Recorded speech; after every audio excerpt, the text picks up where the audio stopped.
Facebook or YouTube? That as well. YouTube. That's the one. Hello, Facebook. Hello, YouTube. Which one is it? Hello. We're all here. It's Friday night. We're here alive. Not that anyone's actually here yet. Don't sing again. Don't sing again or don't give up my day job. Don't sing again. Ever. Yeah, I love you too, Owen. Yeah, I love you. We've got somebody on already. Live now. Who Live on YouTube. One of us watching it. Two people watching it. Oh, it's me. I'm not. Yeah, it's us. We're watching ourselves. We're watching ourselves. Three I'm now. on the telly. Hi, Mum. I'm on the telly box. Oh, it's the Doug's Pollocks. Just talking about him. Right then, gentlemen, shall we? Has everybody done a quick test on Audacity to make sure we're golden? Yeah. Okay. Audacity? No. Logic. Oh, piss off with your logic bollocks. Chris Nye's on. Chris Nye, the man with the magnet. Andy, do me a favour, will you? What? Don't touch your fucking audio this time. Just send it to me raw. Why? Excuse me. Because it took me a long time to make it sound good by the time I got it. Oh, I thought it sounded amazing, mate. Well, you would do. You don't seem to have any ears. So just, What was wrong with it? raw. It was too quiet and too soft. I had to Thanks for buying some tickets, Chris. Much appreciated. Yeah. So just send it to me raw, mate. Tricky's a bit busy, so it's me doing the editing, which is why, it's sometimes a little bit of a long time because I don't have a lot of time either, but it would appear as I have more than Tricky. Marginally. Marginally. Okay, so who's doing the intro? It's episode 30. So is it going to be me or Tricky? You did the last one, didn't you, Trick? I did do the last one, yeah. Owen? I think it's your turn, isn't it? I got it. I'll cover it. Chris? Okay. Yeah, I don't think you've done one for a while. I haven't done one for a while now. I think it's only right. Okay. So let's have it then, shall we? We are going to click record in 3, 2, 1, now. Okay. Recording has started. Everything looks cool. I have green blips going up and down.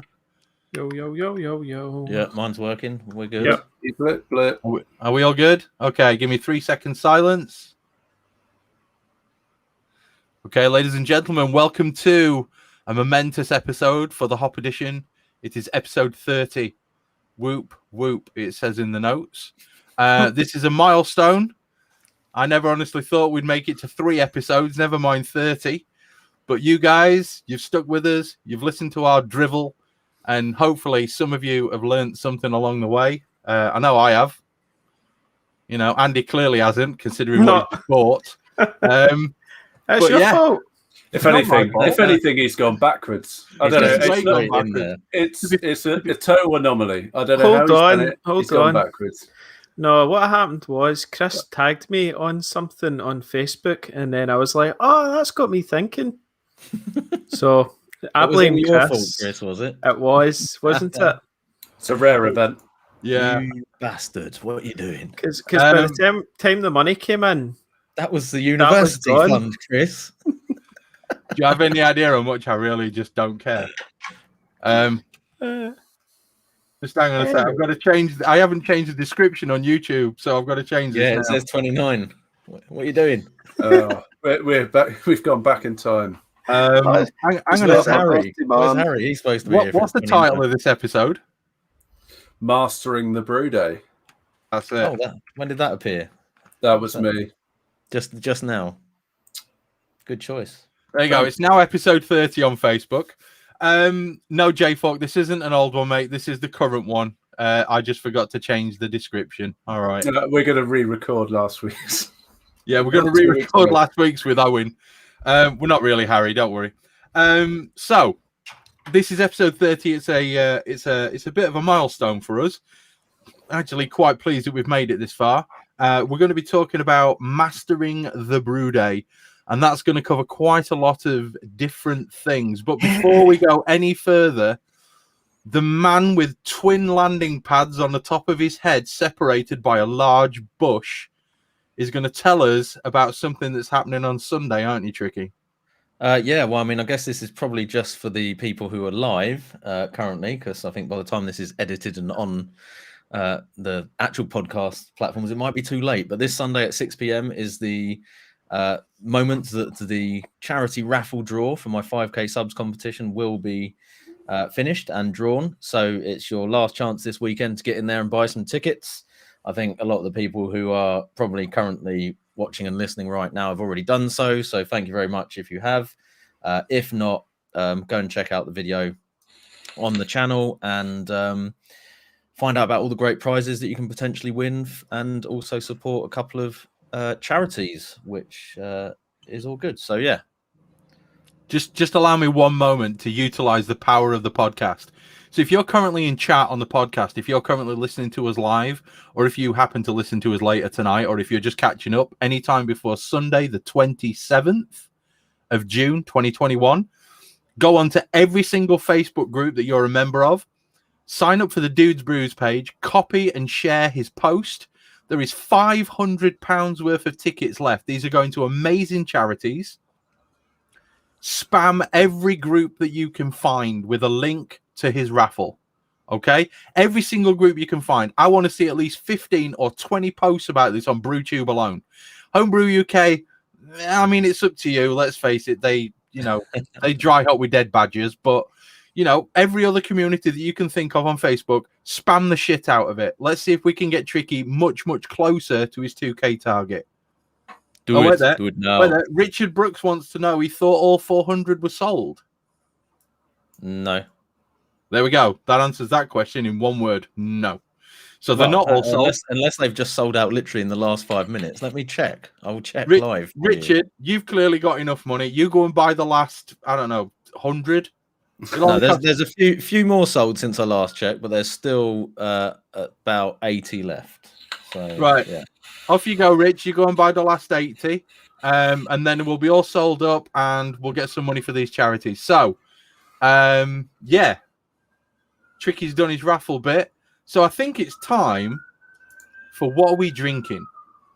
So what are we drinking today, gentlemen? Because I do believe this is another bit of a momentous occasion. There it We're is. all drinking something by the Dogs Pollux Brewery, Mr. JP himself, a man. If I'd properly prepared, I would have got the guitar out and started playing the Hell's Bells intro for this bit. I'll just hum it instead. Unfortunately, we can't actually play it because YouTube will probably complain at Chris. Oh again. yeah, that's it. We'd get bumped, wouldn't we? Yeah, please refrain from playing copyright music. That little bit of humming that you just did, it was like being in the room. It was pretty much like being at an AC/DC concert. It literally was, yeah. It was like Angus Young. That's the fella, the man in the school uniform. That's right. I'm pretty sure he'd get arrested these days if he did that. So this is, I'm going to talk about it because I really like this. I like the look of this beer. So if you're on Facebook, on YouTube rather, can you see this? That's worse than Alien 1. It is. This is an absolutely gorgeous looking beer. It smells pretty damn gorgeous as well. Tricky's got far more head than me. There's a difference in lighting between our. There is, isn't there? Colors. Yeah, look at that. Mine and Chris's are quite orange, and yours and Andy's are quite yellow, aren't they? That's because them motherfuckers are backlit and we're frontlit, you see. Yeah. Yeah. I'm backlit. I've got the lights behind me. That's what I just said. So, Chris, I know that you will probably appreciate getting the BJCP sort of take on this before we start talking. Oh well, I mean, please go right ahead, and I'll listen intently. So this is a Munich Helles, is that right? Yeah, it is. It's a Munich Helles. It's sweet. It's crispy.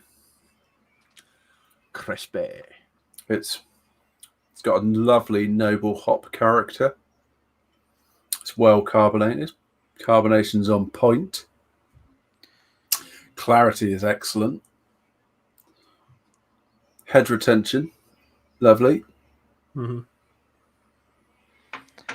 So the BJCP overall impression section, I won't go through the whole thing because there's fucking loads of shit there, is a clean, malty, gold-coloured German lager with smooth, grainy, sweet, malty flavour, soft, dry finish, subtle, spicy, floral or herbal hops, restrained bitterness to keep the balance malty but not sweet, which helps make this beer a refreshing, everyday drink. What do we think? Is it meeting the spec? It does have a bit of sweetness, but I think it's the malt. It's just I think maybe the IBUs could just be a touch higher just to balance off the sweetness. The sweetness, yeah. But we're talking like minor adjustments here. I don't know. I think the bitterness is spot on. But it smells gorgeous, you know. It's just got that. Oh, it just reminds me of summer, you know, that smell. Yeah, it reminds me of barbecues. I mean, the aroma on it for me is like instantly. That's a quality German lager. Yeah, you know what I mean. Yeah. It is. Yeah. And we're not just saying that because like JP's got a massively bad arm injury. This is a really good beer. But you know what I mean? Like you get the malt, you get a little bit of that sort of spicy floral hop. Yeah. Do you know what I get? Clean at the same time. You know what I get? You know, Bière d'Or. You know the little stubby packs that you get. It's the same smell, but the flavors like if. Do you know why that is, Chris? Because it's the same hop. But yeah, if the flavor in the Bière d'Or tasted like this, I wouldn't be brewing. I'd just be buying the £3 12 packs from Sainsbury's and drinking them all the time. You mean like the 3%? Is it like 3%? The French stubbies. You can drink like 48 of them and you're still sober. Yeah. So what's the hop? What is the hops then? Or hop? Nobody knows. We're waiting for JP to type it in chat. Oh no, I know it. I've got it all here. I mean, it's your recipe. I know that, but yeah. So the most noble hop that you find in all those French stubbies and that sort of thing is Saz, isn't it? So you've got that Saz spice. And is this SARS? Did you put SARS in your recipe? Yeah. Saz. Oh, really? Okay. So but then that's not actually a German hop, is it? That's a Czech hop. Yeah. So it should really be like a Hersbrucker or something, shouldn't it? Well, I mean, Hersbrucker's in at Flameout. It's still classed as a noble hop, isn't it? Though it's still in that kind of classification. So I don't think you're really venturing too far off the script by doing that. But yeah, technically, I think they would expect to see Pearl, German hops, Hersbrucker, well, any of the Hallertau varieties, or. But it's got a really nice body to it. Right, it's not thin in any way, and it does dry out to a nice finish. Well, I think my kebab's just arrived. Bear with me. This is the level of professionalism you do not get on many other podcasts. Yeah, you get especially those on YouTube Live. They're going to get to watch Tricky devour a kebab. This is true, and I've got to say it's not pleasant watching Tricky eat. That beard catches all sorts. But anyway, this is without doubt the best beer that I've had this week. It's a stellar lager. Sazen Hersbrucker. He used a different yeast, and it's Uber. So fuck Urkel. Is it not Urkel? He says he used L28 Urkel. JP used a different yeast. He's just put it in the chat. John, which yeast did he use? Money's on it being Uber. He sent me his brew father. No, I don't reckon it's Uber. But I reckon it might be something. It says it's Urkel. L20. Well, on this it was Urkel Imperial. Saz Hersbrucker, Dingerman's Pilsner, Wehrmann Munich 1, and then Melanoid and Light. It is Urkel. He just posted in chat. To be fair, you can't go wrong with Urkel. It's a beautiful yeast. In fact, I've never had a bad lager yeast from Imperial. And I know I talk about Imperial a lot, and I do fucking, ride the Imperial cock quite a lot when it comes to their yeast, but they do some banging yeast. They really do. They're very, very nice. Not the only cock you ride, is it, Chris? I must say it is extremely similar. This is extremely similar to the one I had made. It's really good. Oh no, I like it's Urkel yeast. It technically, was it an Imperial yeast, or was it? What was the dry yeast I used recently that was the Urkel yeast? What was it? It was Mangrove. Yeah, Mangrove Jacks. 44? No, M80. Fuck it, I don't know. One of the Mangrove Jacks ones. Yeah. I mean, they're all Bavarian good. lager yeast or something. MJ. Bavarian? Oh, I want to know 40, 44, 42, 46. I don't know, something like that. I'm pretty sure it's M44, isn't it? Oh, wait, hold up. Graham Hughes has just arrived in chat. Thanks, Graham. Yeah, giving away all my secrets. Yeah. No, M44. We're supposed to be giving Andy shit for spending 1,200 quid on a fucking fermenter. That's what we're supposed to be doing. How am I taking all the shit at the start? It's M20. It's M20, I believe, right, is the Urkel yeast as well. So That's not that it matters. We're literally debating the difference between the yeast producers. Anyway, it's a good beer, John. Thank you very much. Yeah, excellent, mate. Very, very good.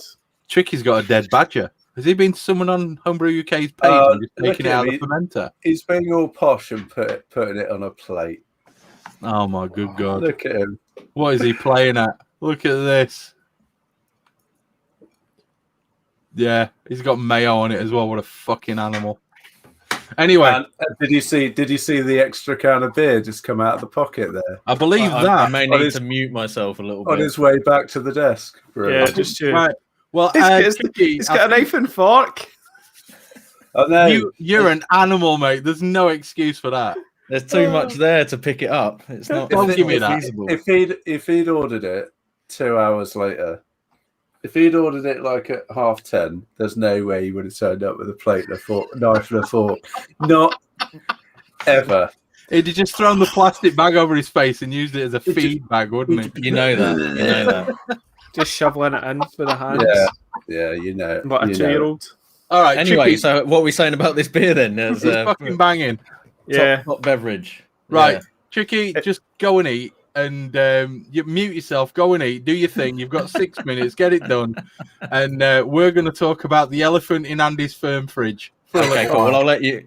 I'm going to turn the camera off just so I don't offend him. We're gonna have a small intersection back to brewing gadgets. Yeah. Okay. Yeah, cool. just the wee one. Because but thanks, John, for that beer because it's absolutely spot on, by the way. So, very nice, John. Thank you, mate. Yeah, Tricky's going to go blank for a little while. That's actually one of the best homebrewed lagers that I've been sent. So, and that's there you go. Honest opinion. Yeah, I would agree. So, Andy, how's your bank balance at the moment, mate? Fucked. So, for those of you who aren't aware, allow me to just give a brief backstory to this. So, the gentleman with the beard who's currently in shock because Tricky's for some reason turned his camera off completely. Yeah, we don't want to see that. He got sent a link by me to somebody selling something which would have been 400 quid cheaper than what he paid, but and he decided that he was going to buy a Unitank, which I applaud. Unitanks are ace, especially when they say Firmzilla on them. But he decided no. The Firmzilla wasn't good enough for him. Oh no, he's far too posh for that shit. Plastic shit. So what he did was he bought a stainless one made by SS Brewtech at 14 gallon. Because 14 gallon. It was only £80. Andy, I'm not only finished £80 more. I'm not finished yet. Calm down, take your beating like a man, right? So recently for the last few days, all we've heard from Andy is this thing's fucking amazing. He's been sleeping with his cock in the dump valve. And plenty of lube. And so exactly how much is this actually going to cost you to fill this 14-gallon unitank by the time you finished, Andy? Because currently you have a brewery controller to rebuild, you have a bigger kettle to find, a bigger mash tun to find. You've got to lay new wiring into your garage. And how many days after you bought that 14-gallon did the 7-gallon come back in stock? Oh, when did it arrive? So when did I buy that, Chris? I'm trying to think now. Like It was earlier in the Tuesday, week. mate. Was it literally Tuesday? about Was it Monday, was it about- Tuesday? was it about 3 or 4 days before the 7-gallon came in stock? Back in Okay. stock. And you Yeah. wanted a 7-gallon, right? Yeah, And but- you were like, fuck it, it's not in fuck stock. it. I'll just get the 14-gallon one. And I'd read a lot of things about it saying, you can ferment 5 gallons in it as long as you clear the headspace with a bit of CO2 as well, just so you don't have the issues of extra oxygen. And then the coil doesn't reach, but if you can get it in a fermentation chamber, that's no issue. So I was like, this will be all right. And it came, fitted it all up. It fits in the fermentation chamber, no Is it? issues. No way. That was a bullet dodge because that was going to be a whole another load of pain of glycol. Anyway, right. So we're talking. So we've got the fermenter, and as Chris says, then there's the next journey of holy shit, I'm going to have to rebuild my entire brewery For 3 days. For the Yes, sake yes, of 3 you days. are. for the sake of but I didn't know that. But so I've Well, managed. if you'd have looked on the Malt Miller website when they said back in stock on X day, you would have known that. It didn't say. I should It have. did in the news I should have. section. I should have messaged them, and they would have probably told me that. But you know Hey me. ho. Hey ho. Oh, well. So we're now another kettle earlier Matt, today. But 75 litre kettle that's for the HLT. Then the malt miller messaged me to say, oh, that's the brew pot's in as well. So I've now got a 20-gallon brew pot en route. you haven't. You pulled the trigger on that as well. I messaged, I put it in the group chat. I got the I missed SS that. one. I missed I've that. So the 20-gallon pot's en route. Are you going to cut holes in it? Yesterday, of course, yeah, no bother. Yesterday I was in Screwfix getting 6mm cable and a 32 amp breaker because the DB, everything's in here's fitted. I've got a cable into the garage. It's an armoured 6mm. So I've put a B32 in the DB and I've now run a 6mm cable and it goes into a 32 amp isolator now into the brewery panel. So I've now got power into right in. So I need another SSR and then another element. But I think, Chris, we're talking tri-clamp, to be honest. But If you don't go tri-clamp, I'm going to drive to Scotland and I'm going to fuck you after I've ripped one of your eyes out. I am. Yeah, see all that money, it's just like, if you don't go tri-clamp, you're an idiot sort of thing. Yeah. You are. So, I mean, you're an idiot for buying a 14-gallon SS Brewtech Unitank, but And rebuilding the entire brewery around it. Yeah, exactly. When you could have just sent it back because of distance selling regulations.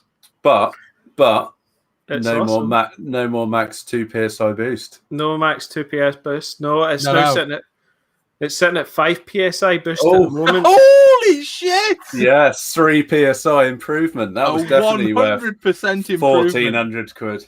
But can I put the boost in through the carb stone and it took forever to obviously pressure the fermenter with the carb stone. But so I got to about 5 PSI. I says, oh, that'll do.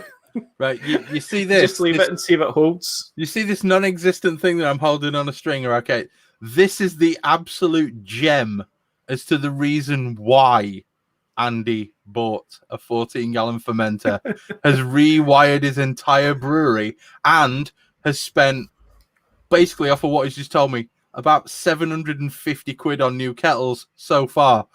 Andy has a 6-year-old son, and he is planning for when his son starts drinking.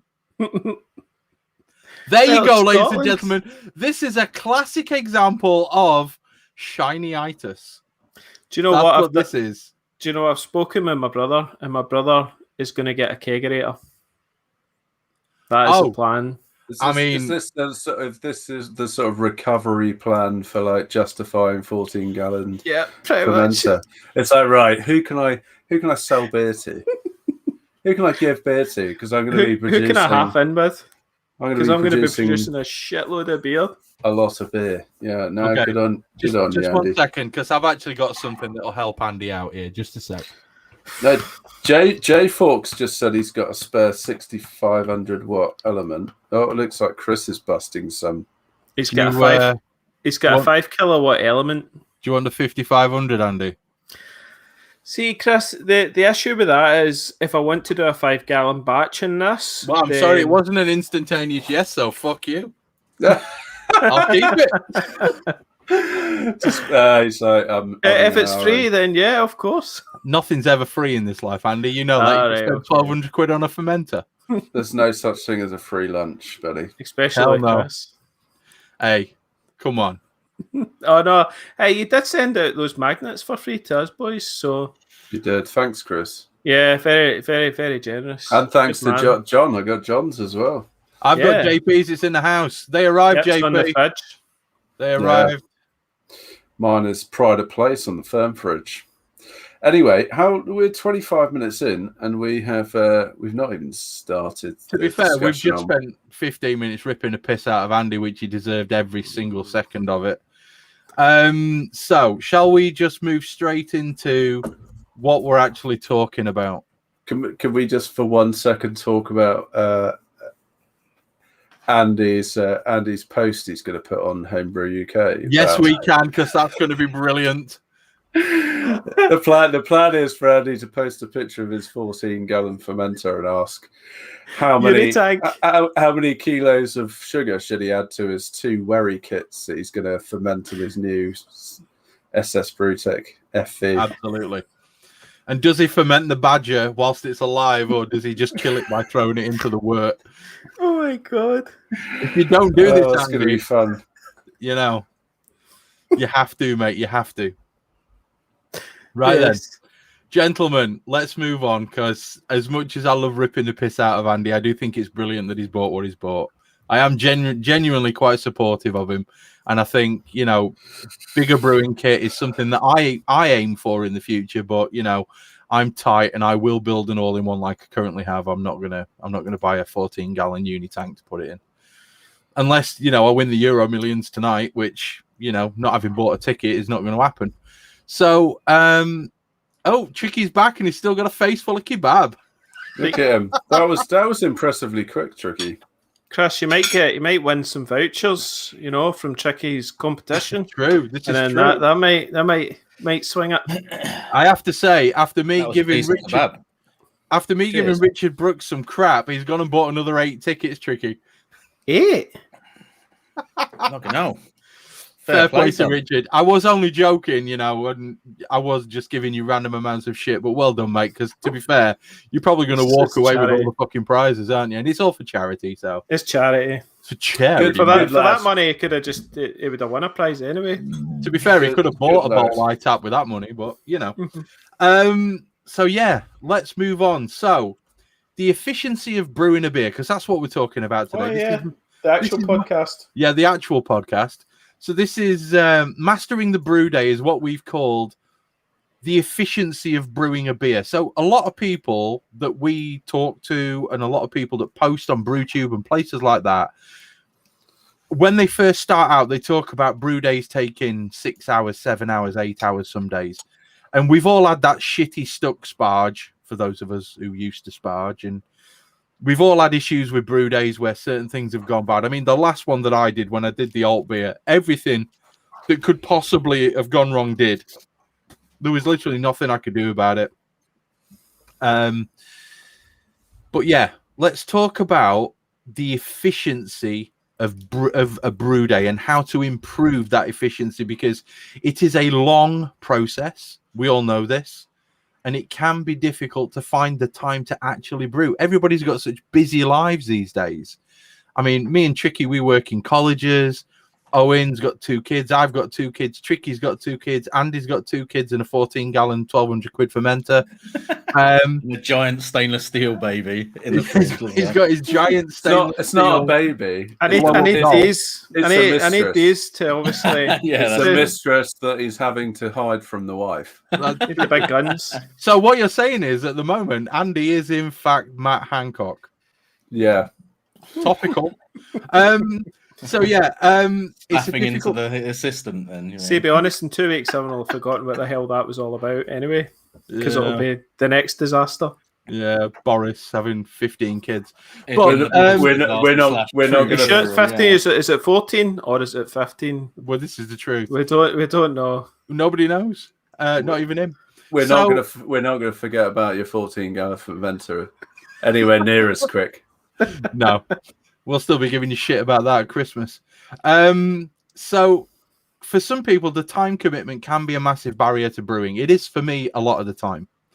2 kids, a wife who works long hours, and just stuff to do on weekends and on evenings means quite often it can be anywhere from 6 to 10 weeks between me actually getting to do brews. I mean, we're coming up to the summer holidays now, and to be fair, I have a lot of brewing that I need to get done.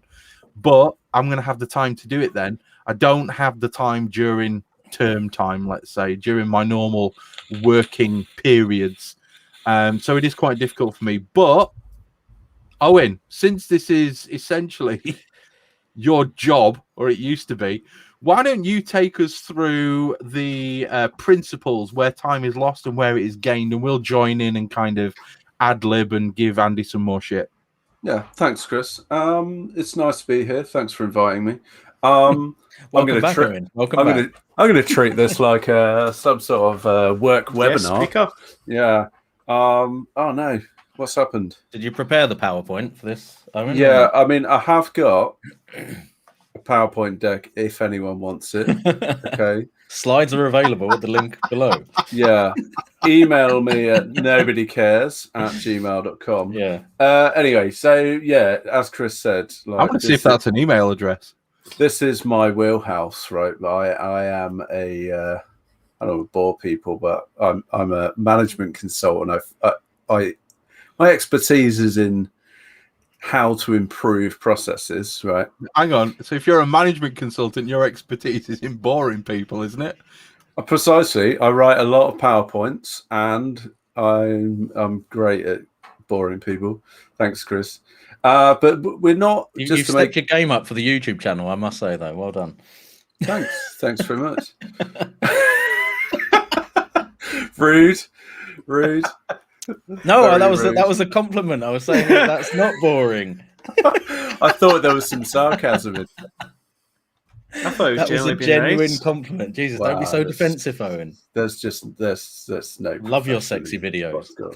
This podcast is a shambles. You should be ashamed of yourself. It's a fucking train wreck already. What are you doing? It is. It's total mess, and I've had 4 beers already, but it's episode 30. We should be pissed by now. No, I am pissed already. So anyway, we just to make a distinction here. We're not talking about the efficiency of mashing. We're not talking about how much sugar you can extract from grain.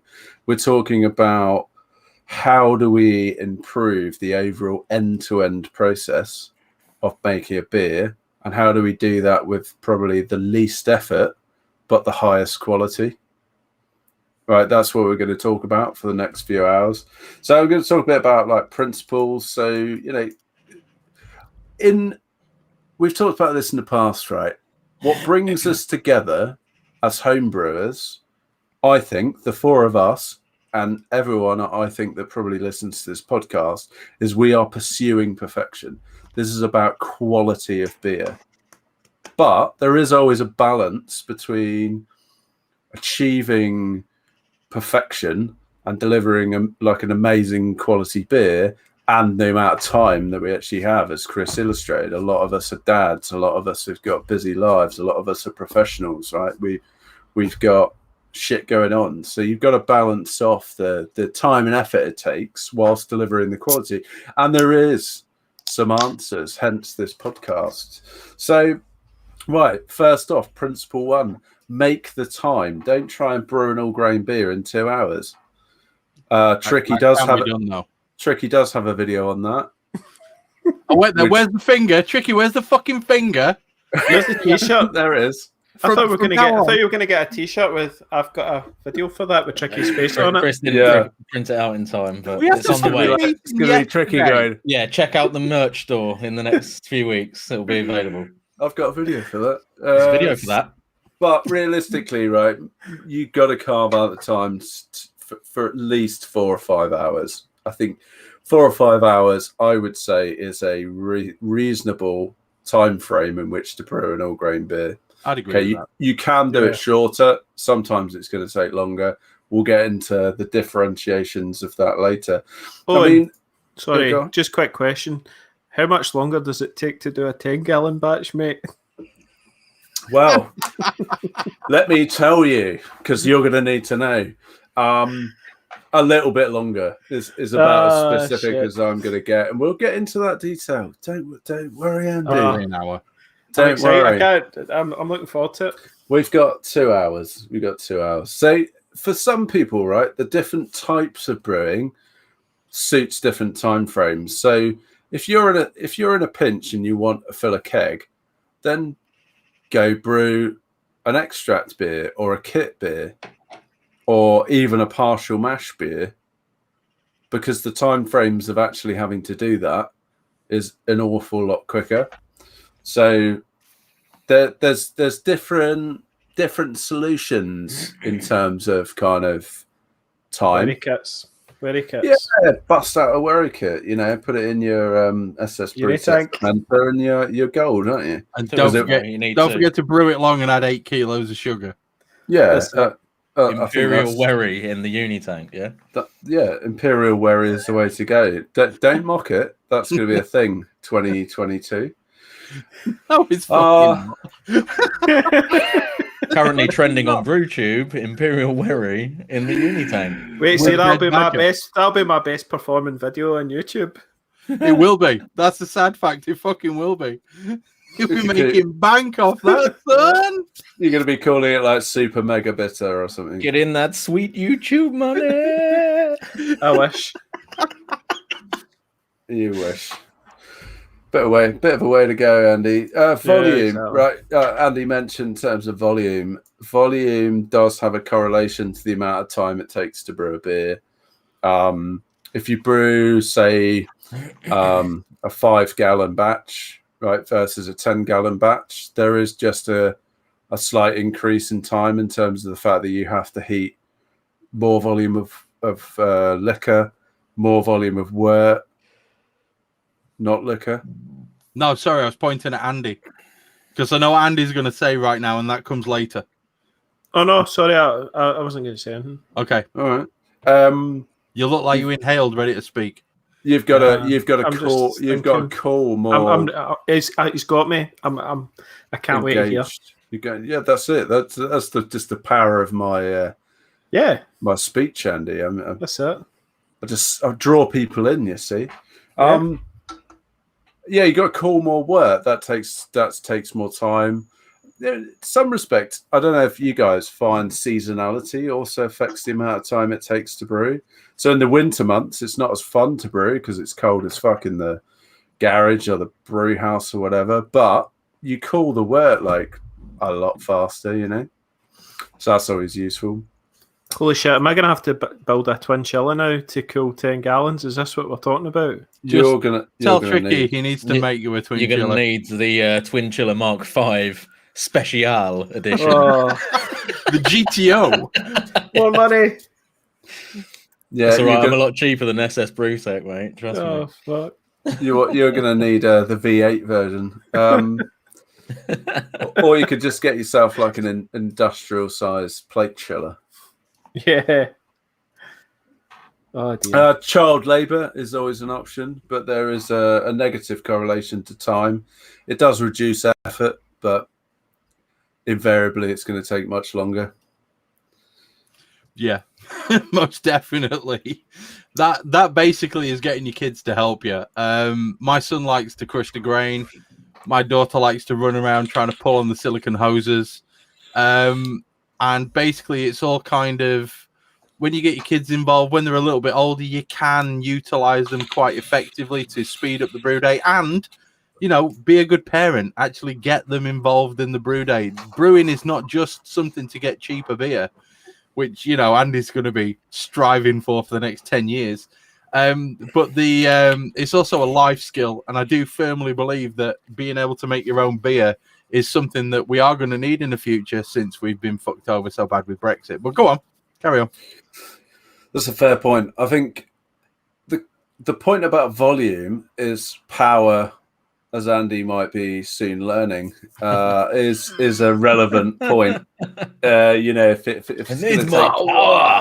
it's going to take, yeah, if you're trying to heat like, you know, I don't know, 60 liters of work with a 2.5 kilowatt element, like, good luck to you, because you're going to be there for like 6 hours. Yeah, you're going to need some bigger. Whoa, yeah.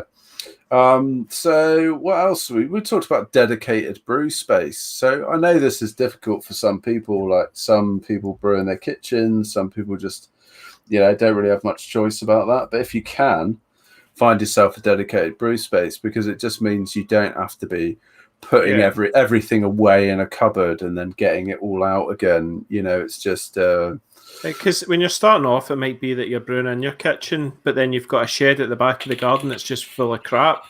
Well, couple of couch runs, you know, to the tips, and you've got your brewery. So I think that is a lot. I think a lot of people have done that. I think. Do you not agree? Oh, definitely. Yeah. I think it comes with the territory, right? As you start to get more into the hobby and it becomes an obsession, then you know you're going to seek a dedicated brew space. I think once you realise that brewing in the kitchen means that you're going to have water running down the walls and the windows, like sticky floors the next morning. Yeah. It's the next morning. It's like pretty quickly becomes apparent that that's not a long-term solution, doesn't it? No, it's not. Yeah, nobody wants a wife. And the whole house smells of beer. Oh, that's for the right. next 3 days as well, at least. Yeah. Yeah, I remember when I was still doing the 1 gallon stovetop batches, even like little brews like that on the stovetop. You know, the missus would have to be Febrezing the whole house for like the next 3 days just to get rid of that smell of like brewery, basicly. That was good smell. I don't know what she was moaning about. Oh no, I liked it, but other people don't agree. What are you complaining about? That's beautiful. Yeah, other people drink Fosters. Let's move on. Yeah, so it's kitchen brewing is one thing. Finding a dedicated space is going to save you time, just in not having to pull loads of kit out, put it away, and all that sort of stuff. Have we covered point 6, Owen? Did we cover point 6 about doing as much in parallel? I haven't yet. I've sort of skipped that slightly. I'll be honest. I think this is one of the biggest points as far as saving time goes, because you have a certain amount of time within your brew day, which is essentially dead time. You're waiting for shit to happen.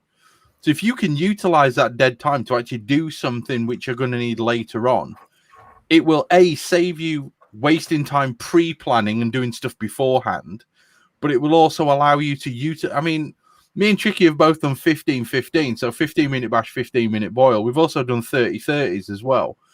And they are busy brew days. It's intense as fuck. if you do not plan everything down to the fucking millimeter, you are out of sync and everything's fucked.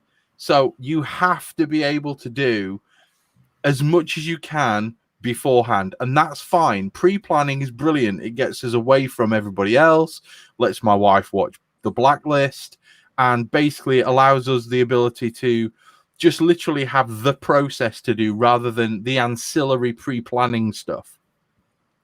Whereas when you're brewing a full length, like if you've got a 60-minute mash, 60 minutes is more than enough time to weigh out your hop additions, clean your fermenter, prepare your chiller, you know, sort out making sure that your fermentation chamber's at the right temperature, sit down, watch an episode of something on your phone. You've got more than enough time during that period, and that's brilliant. You can utilize that time. You've got the same sort of thing with the actual boil, because you've got periods of time during that where you're not really doing anything. You just sat waiting for shit to happen. And you can utilize that to clean your mash tun. You can utilize that to wash up the stuff that you've used within your mash. And that's the kind of thing. That's basically where you should be aiming. You should be utilizing the time that you've got to its fullest, which for me involves cooking the kids lunch or dealing with shit for the wife or driving somewhere and buying something. But that's all stuff that if you've just got the time to do a brew day, it's a very relaxing thing. But if you've got kids, family, whatever, and you need to utilize the time, you do have dead periods within the brew day that you can utilize for other things. It's true. And I think like my experience is the more prepared you can be and the more, well, I guess experienced you are at all grain brewing, is that I hate that feeling where you're just always feeling rushed. And sometimes you have those brew days where you just feel like, oh, I've forgotten to do something. Oh, I've got rushed. Oh, you know, you never seem to be like in control. You're always a little bit out of control. That's I would say on one of the little things that when you film it adds to that sort of feeling of rush. Or I need to get this shot. I need to get that sort of thing. And for sure. Like I think a lot of people probably overlook that in terms of I guess me, you, and Tricky, to some extent, Chris, and anyone that produces YouTube content for brewing. If you're doing like a brew day footage piece, it's like you're adding in like all of that to your brew day as well. Can be a lot of work. And you know, you're thinking about lighting, you're thinking about like shots, you're thinking about what I want to capture. You got to be playing with a camera whilst you're trying to also brew. It's like that you have to have your brewing process like down to a T if you want to start feeding in some like YouTube shenanigans for sure. So you know, I think one of the other key things is the complexity of brewing, you know, and as you start brewing and then you get into it more and it goes from like a hobby to a bit more of an obsession, and you start to focus on quality, because ultimately that's the thing that tends to drive like purchasing more, using more gadgets, upgrading your gear. All of it really is to like pursue the best possible beer. But what that tends to also come with is a learning curve, but also sometimes adding time. So for instance, like I bought a plate chiller and used a plate chiller for probably, I don't know, 6 months or so. And that's one of the things that in a way can actually save quite a bit of time because they're super efficient, but it also adds quite a lot of time in terms of cleaning and maintenance and like trying to keep the fucker free of just crap in there. It's a real pain in the ass. So have you moved away from that now? I ditched my plate chiller a while ago. And sold it on. But I think that's a great example. What are you using now, Owen, instead? I'm using a counterflow chiller. Okay. Which truth be told, is not as efficient, but why is it easier to clean that as opposed to the plate chiller? Yeah, it's just actually like no more different to just cleaning, like just circulating some cleaner, you know. Whereas a plate chiller I found required dedicated cleaning.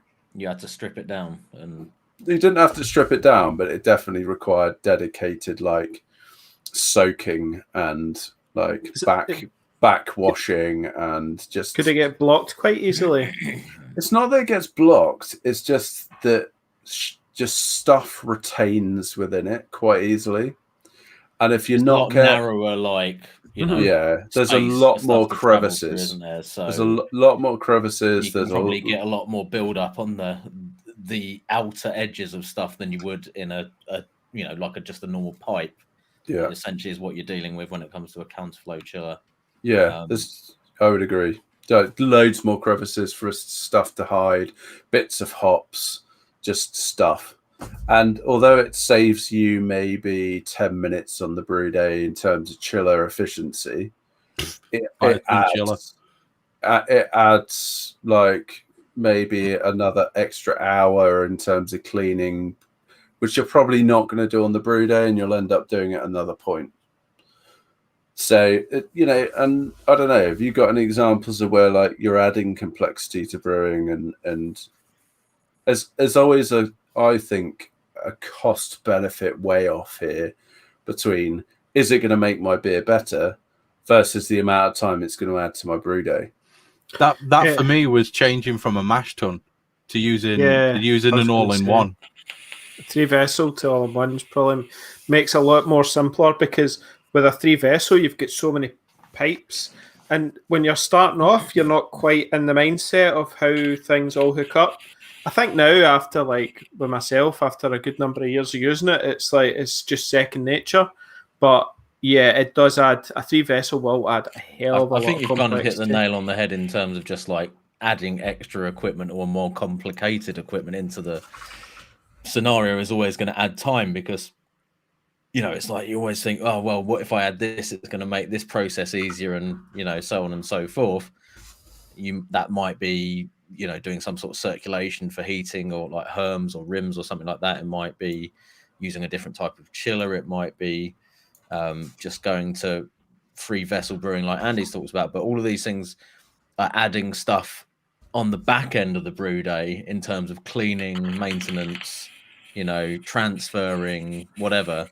It, like you say, it all comes kind of with a bit of a cost in terms of time efficiency. It's probably one of the reasons why, although I do have essentially a 3-vessel system, it's a pretty like basic 3-vessel system. There's not really much going on. Yeah, because you batch. One of the things I noticed tricky you do is you batch sparge, which is a hell of a lot quicker. It's massively quicker. Sparging. That's one of the things we'll probably talk about later, but that's something where I've never really sort of, it's been tempting to sort of go into getting a nice, sparge arm and all that kind of stuff. But then I've kind of looked at what my process is currently. If I can hit a, fairly consistent, efficiency in terms of brew house efficiency using the method I'm using now, and there's no real benefit in terms of like quality at the end, why would I change from that to what I'm doing currently? It's because I would say on the live brew day that people will generally finish half an hour to an hour before me. I'll probably be one of the last finished, I think, because of the processes I have, which I'm fine with, to be honest, because it means that I don't need to deal with the kids and all that sort of thing. I'm in here having the time of my life. It's like you're deliberately taking an hour longer than everyone else. It's brilliant. It's all about motivation. That's it. Yeah, so I think like it's all about assessing. Like I've talked about this in the podcast before. Does it make the car go faster? Does it make the beer better? If it materially makes the quality of the beer better, build it into your process. If it doesn't and it's sucking on time and effort, then take it out. Like if it's a marginal gain, then what's the value of it? So I agree with that completely. You do have to, and actually, what I tend to find is that home brewing is a very male-orientated pastime, right? Because men tend to think slightly differently, and I don't want to sound sexist, but when you look at the types of men that do get into home brewing, it tends to be like engineers, IT guys, scientists, like people that are very process. They tend to think about things in like quite scientific, process-orientated ways. Did you just list off each of our occupations there? Basically, yeah. I listed the 4 of us, but it's slightly true, right? Next time you like bump into a bunch of homebrewers, like ask what their occupations are, and I bet you they fall into like a fairly narrow group of kind of. Mr. Brooks has just summed that up nicely by saying geeks in the chat. Yeah, exactly. Like, and that comes back to like we're not like the guys that are just going like, I want to set up a bar in my garden and I want to make cheap beer and I'm going to make a wherry kit with 2 kilos of sugar, right? Because I want cheap booze. We're talking about quality of brewing. We want to make the best possible fucking beer on the planet. When someone says you made that. Yeah, exactly, right. And that's the badge of honor, right? Everybody says that to me whenever I end a beer. You fucking made this? I'm like, yeah. So I'm such a dullard, but Yeah. So there's a lot of different ways to think about your brew day as a process. It's a sequential chain of different activities, right? Of process steps that you have to think about, and the order in which you choose to do them has a bearing on how long you're going to take to do stuff. Doing things concurrently, as Chris mentioned, is key. There's a couple of things around, like, don't locate your stuff in random different places. Like, don't have your fucking tap 40 meters away from your brew house. Don't have your grain in your attic. You know, it's like my mate Raymond keeps his grain in his attic, and he absolutely moans about it. But that is the only place that he can keep it. Well, I mean, I don't no wanna, joke. Introduce him to plastic barrels and outside, because that's where mine are. Just put it in a barrel outside. Yeah. Why not? You know, that's not going to do it any damage. But it's try and co-locate everything you're going to need in one place, because you're going to eliminate you running around in different places. It's a bit like I was making a yeast starter yesterday. I was in a rush. I had 2 boil overs doing 2 different yeast starters because I was trying to piss about, and it's just like, try not to be doing too many things when you do need to concentrate on one thing, you know. Right, gentlemen, this is a momentous occasion for the Hop Edition. This is episode 30, and we have a true legend of BrewTube in the house. ST4 Brewhouse, aka Mr. Crew Wolf, is in the hizzy. This is the first time I've seen him on here. How we doing? Crew Wolf. What up, bruv? Yeah, he's in. The man with the most amazing beard. Or is it Tash? I can't remember. It's one or the other. The man who always does the best, like, pump art for his pump clips. It's fucking amazing. So that pump art is literally art. It is quality. You know, talent. Seriously good. Welcome to the Hop Edition, man. I know you've listened to a few before, but it's always good to hear him. He always says that an efficient brew day is listening to us or Korn on the Bluetooth speakers, using an all-in-one for a quick brew. However, more hands-on can be enjoyable with 3 pots, and keep some time for yourself, because that's the most important thing when it comes to brewing. We don't do this because we're fucking selling it. We do it because it's a hobby. Hobbies are supposed to be enjoyable. If it feels like a fucking job, quit it. Go and buy Carling. Deal with the shit. You know what I'm saying? Too true. I mean, sometimes I get to the end of a brew day and I'm like, well, that felt like a shift at work. You know, like, I'm feeling a bit knackered, but I enjoyed it. Don't get me wrong, I enjoyed it, but you are a bit done. But then I tend to brew like after the kids you have gone brew to late. bed. And, so that was always hard on. Yeah, it's tough, but that's the only way I prefer to do it. Yeah. I mean, I used to do that as well, quite the same, and that way that's the space I had. But always remember when I was filming or whatever, you could always see my face. I was absolutely done in, because coming out, you know, you're trying to chill the beer and it's bloody midnight. You know, the late night brewing wasn't the best for like quality chat during the brew, was it? No, you get used to it, and I've found that actually sometimes if I can do, which is going to segue us to the next section, if I can do the prep, and then I can like make a start sort of before the kids go to bed, so I'll be able to like heat the water, mash in, and then I can like go sort the kids out, whatever, and then come back. Then I'm not going to bed at 1 a.m. Like I'm getting to bed at 11. I remember a lot of late night brew days where I'd be like in the winter, especially, and you're up, it's dark, you're like hosing stuff down with freezing cold water, hands are numb as fuck. You're just like, what the fuck am I doing? What am I doing? I really love beer. Why am I out here in the cold? I could be in bed by now. Yeah, you got like 3 layers on and a woolly hat, and you're still like cleaning and still freezing cold. It's unreal. Also, anyway, trying to clean with really, really cold water is not. Yeah, that's not the one. That's not the one. It's not the way to go. So are we into the prep section then? We're going to start actually giving some tips now for how are we going to have the commercial, since it's 56 minutes in and I ran out of beer 15 minutes ago? No. I still need to finish, but I'm enjoying. Do I need to go and get another pint? I think so. Like, let's do go the prep through- section first. Let's and do we'll the prep. usual, yeah. I need a I'm just finished. piss. Fucking hell, people. All right. Well, I'll go Order, get us started on order. the prep section. Yeah, we've You already. just start talking. No. It's fine. When is the commercial break meant to be? I don't don't think we know. actually put it in. Owen didn't put it in the notes, did he? Anyway, Oh, Let- can we not have the commercial break? Because, yeah, I've just finished mine as well. We fucking can't. I'm pouring a pint now. Ah, prick. don't worry. This bit will be quick. Oh, I'll have an It e-bomb. seems like it's only going to be me talking anyway. Yeah. Yeah. So we've already talked about a lot of the prep that you can do in advance. That's always going to start with your recipe planning.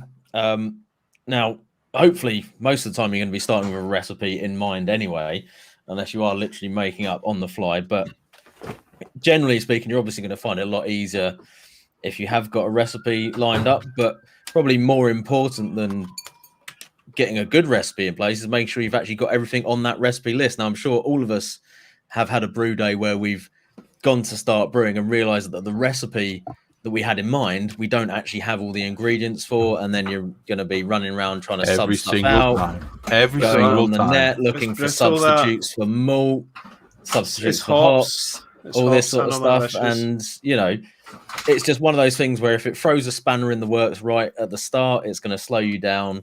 It's going to add time onto your brew day, and it's not the best thing to do. So for me nowadays, obviously, like one of the things with this, actually, something that we didn't put into notes is maintaining an inventory on your software. I've found really useful for this in terms of knowing what I've actually got, so that I can make the recipe include that the work stuff for I you, actually have Tricky? to brew with. Does that really work? Yeah, I've got everything like listed on Brewfather in the inventory section. Basically, when I put When an you order hit in, brew, it takes out the inventory. this is one of the slight limitations of Brewfather, is it doesn't do that automatically, but you do have to just check the boxes on that first page when you hit the brew day option. But it will come up, and if it's in your inventory, you have the option to check the box, and then it automatically deletes it from your inventory, and then it updates the quantity that you've got left.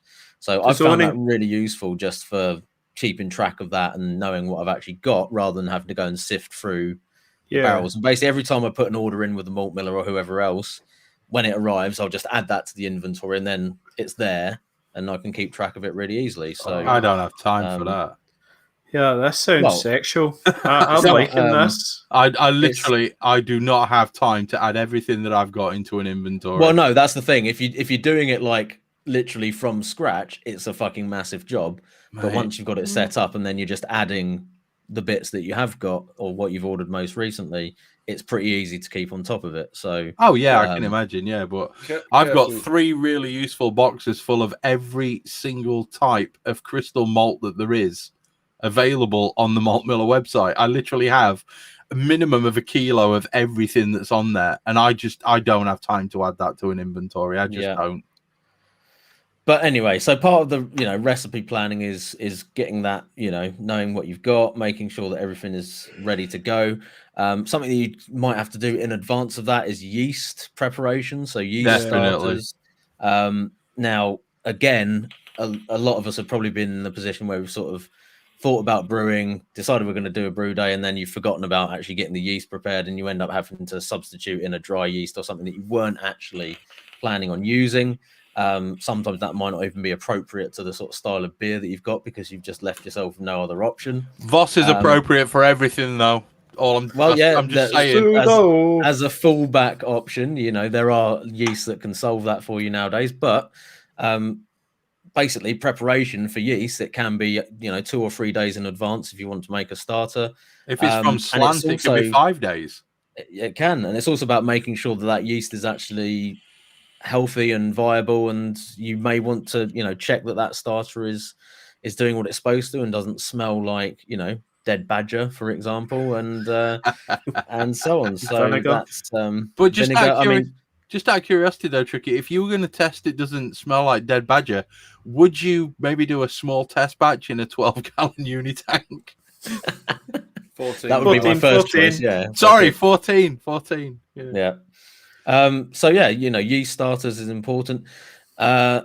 and just having a backup, basically, like, you know, you want to have something that's sort of appropriate-ish for whatever you're making as a backup, whether it be a packet of dried yeast or something else. But you know, don't always assume that you're, especially if you're working with liquid yeast, that starter is going to work out, because sometimes they don't. You know, the problem with liquid yeast is often the fact that you have no control over how it's been stored or cared for in the lead up to you having it in your possession. So even if it may be within date according to the packaging and best before date on the packets, you know, I've seen a massive variation in terms of the viability of yeast that I've received from, you know, and this isn't specific. It sits over. It gets dispatched before a weekend, and it sits in a nice hot warehouse during the summer months.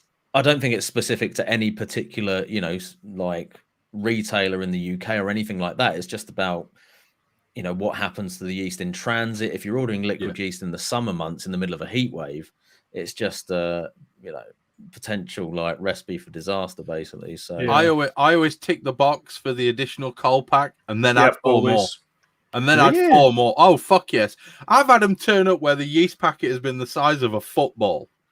They've had to use a bigger fucking box because I've ticked that box so many times.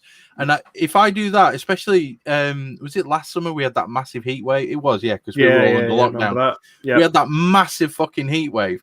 I remember ordering 4 packs of yeast from the malt miller and ordering 8 cold packs to go with it.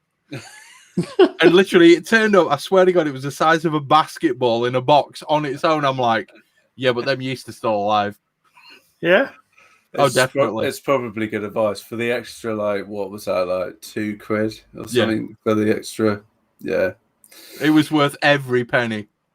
It's true. You'll slant that. Did you slant that yeast, Chris? Oh, of course I did. And I've got jars of it in the fridge as well. It's all banked. Damn straight. Well, I think in terms of backup, like, it's always good to have, like, I don't know, some Nottingham, some USO5, maybe some SO4. Like, just have some packs of dried yeast. Sandals or something like that, you know? Yeah, you know, like, it's going to cover a few different styles that certainly, like, you know, choose. If you're like someone that brews saisons and Belgian beers all the time, like, have a few packs of, you know, Bell Saison and that stuff lying around, because you never know when you do a yeast starter and it might just not quite take, and you just end up like in a bit of a spot and you want to brew. Then it's just good advice. And actually, Chris made a really good point about quake. Quake's always good to have like a few vials around, because you need such a small amount of it. And it doesn't matter if it's like 400 years old. It's tricky. The speed that it kicks in as well, isn't it? It's tricky. Found out the other day. Yeah, that's literally my box of quake. That's my box of quake. That's one of the reasons when's that going to the doctors? Such a good example of a backup yeast is because if you've waited 2 days for your original yeast to start doing something and nothing's happened, that's what you want to throw in. That's going to like go straight away and potentially save your beer from, like, you literally only need like 1 live yeast cell. I mean, Tricky found that out. And it would just be like, yes, give me some beer. Yeah, well, the example that the guys are talking about is the Uber packet that I pitched into the Yulu clone that we did the other weekend, and it was, how out of date was it? It wasn't like massively out of date, but it was definitely beyond the point where they would have recommended direct pitching it, which is what I basically did because I didn't make a starter. But I was like, it's quake, it's probably going to be okay. And yeah, there was a bit of a lag phase. It took about a day to do anything, and then it slowly started bubbling, and then 3 days later, it was completely fermented out. And I was like, oh, well, that was okay then. So gotta love quake. Gotta love quake. 1 single yeast cell will take down a 1090 starting gravity beer. and it'll do it in 4 days. If I'd worked it out, I'm sure it probably would have been technically like single figures viability, and it still just like smashed the fuck out of it faster than it's them fucking Vikings, man. It's the Viking yeast. It just turned up, it raped your women, plundered everything, and then fucking fermented your beer as an afterthought. Yeah, it ate all the food out of your kitchen and then did a shit in it too. Yeah. I like Brett Harmon's comment. If possible, have some food prepped and eat it before you hit the beers. Now, here's the weird thing, right? That's it. Tricky. I have done many That's a good brews. point. I have done many brews on an empty stomach, and there is nothing more anger-inducing than being hangry whilst you are brewing. It is fucking no bueno. All right.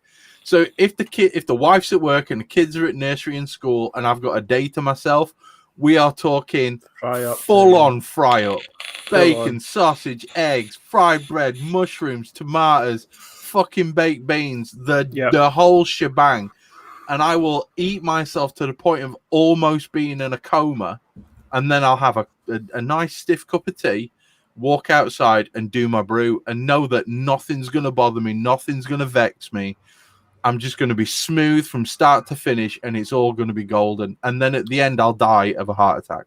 I tend to just go breakfast roll and a cup of tea, and that'll do me.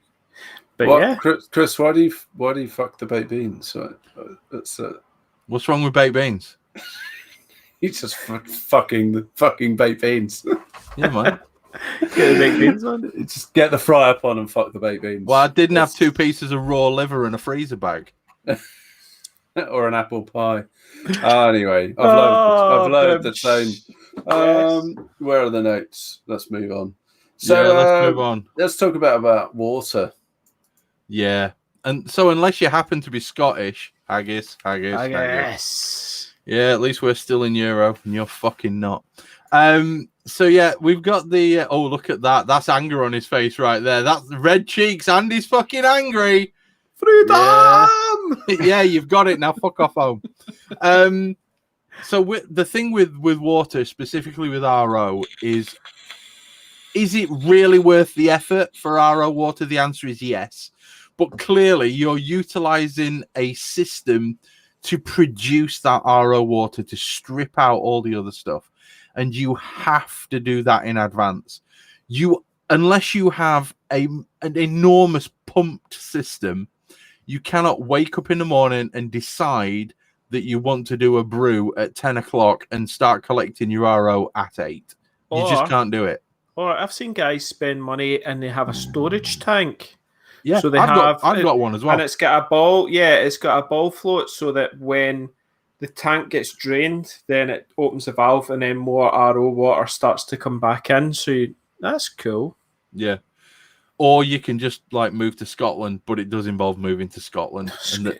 Scotland. There's fucking midges up there and people like Andy. Well, midges in the West Coast. Here's top tip, right?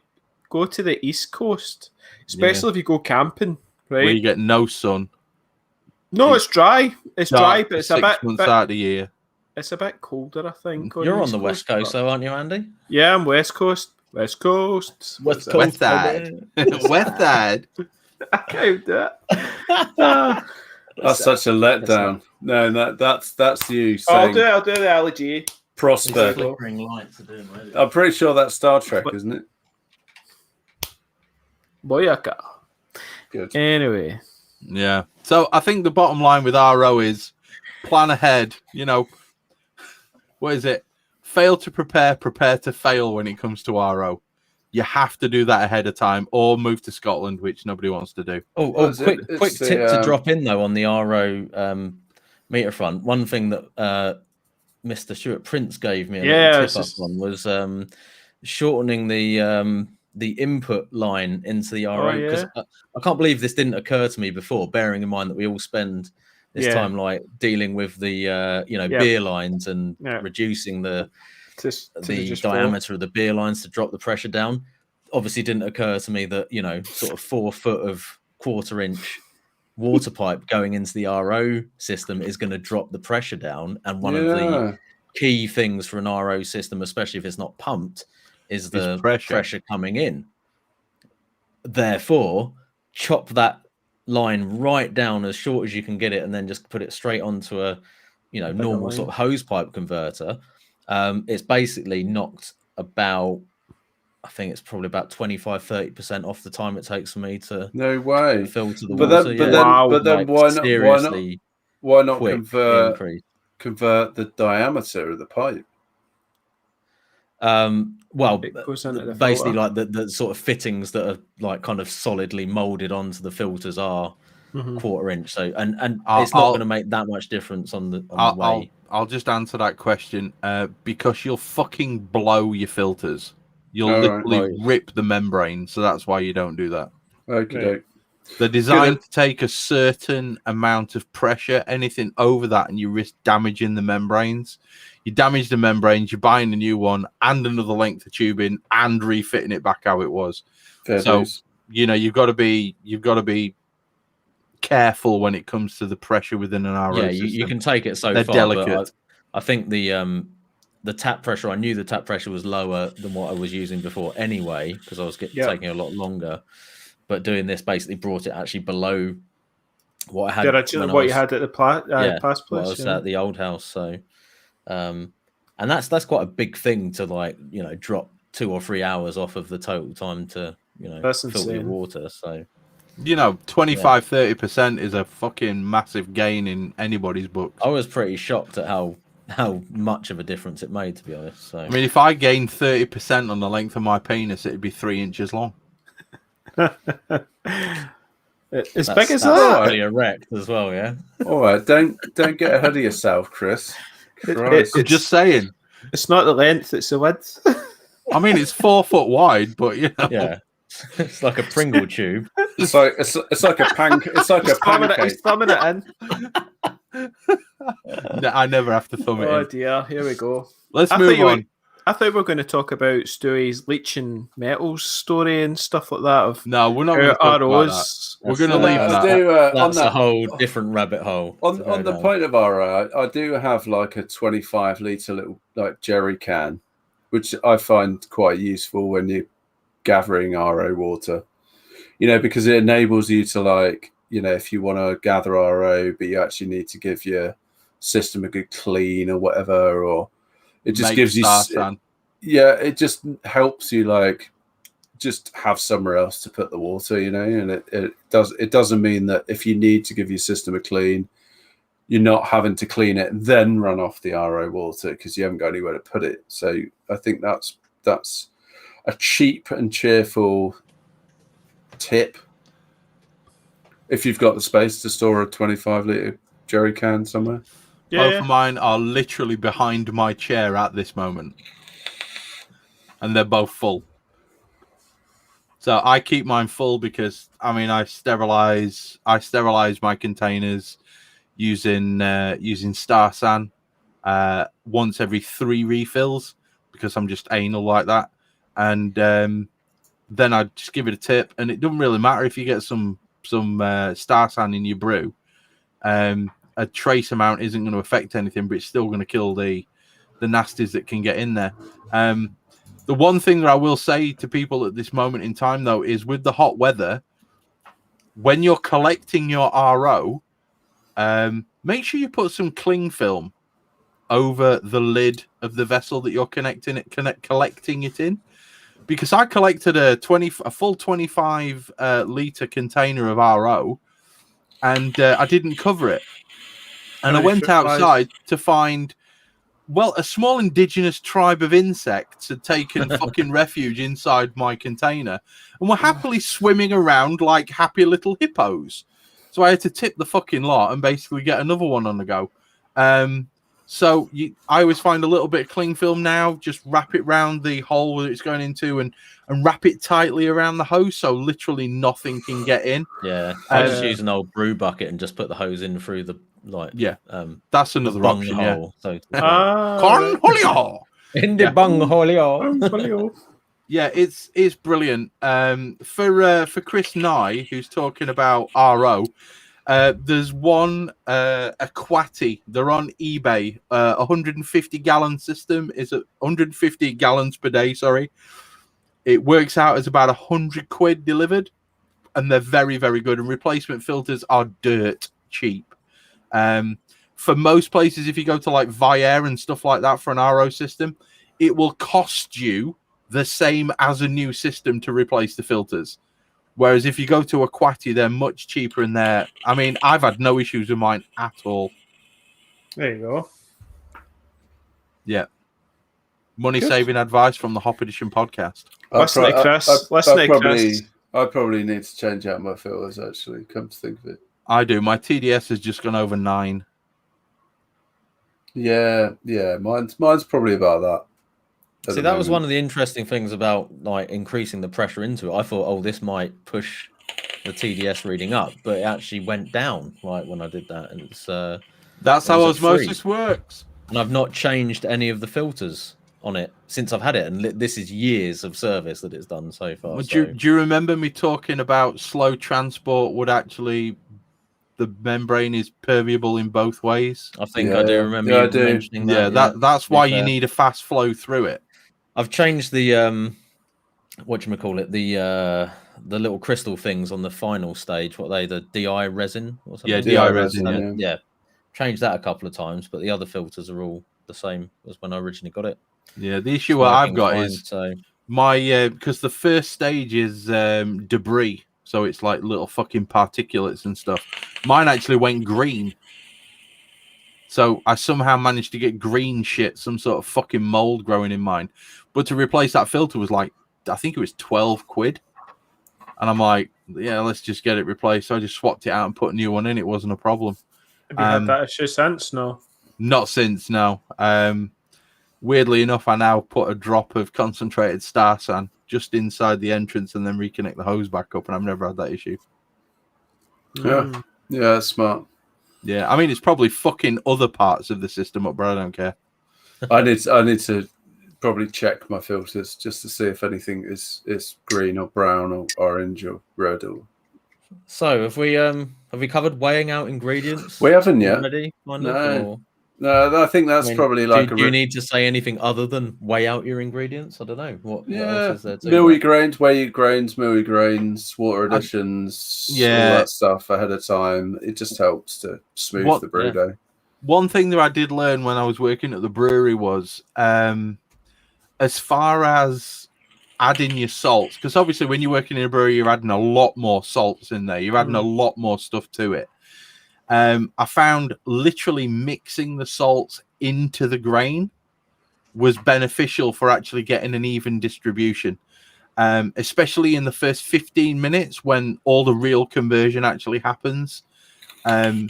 So when you've weighed out your salts, don't chuck them into your water, chuck them into your grain, and then get your hands involved. You know, just these are the greatest mixing implements you are ever going to be given. Okay, just give everything a good mix around and try and introduce some level of homogeneity. Good word. I thought so too. That's why I used it.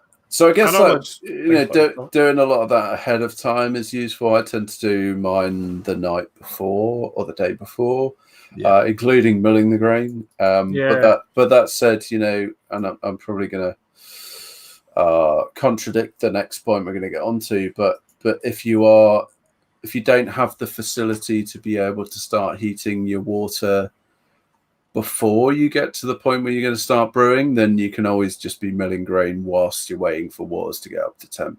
That's generally what I do. Yeah, you sort of do that concurrently, and that helps.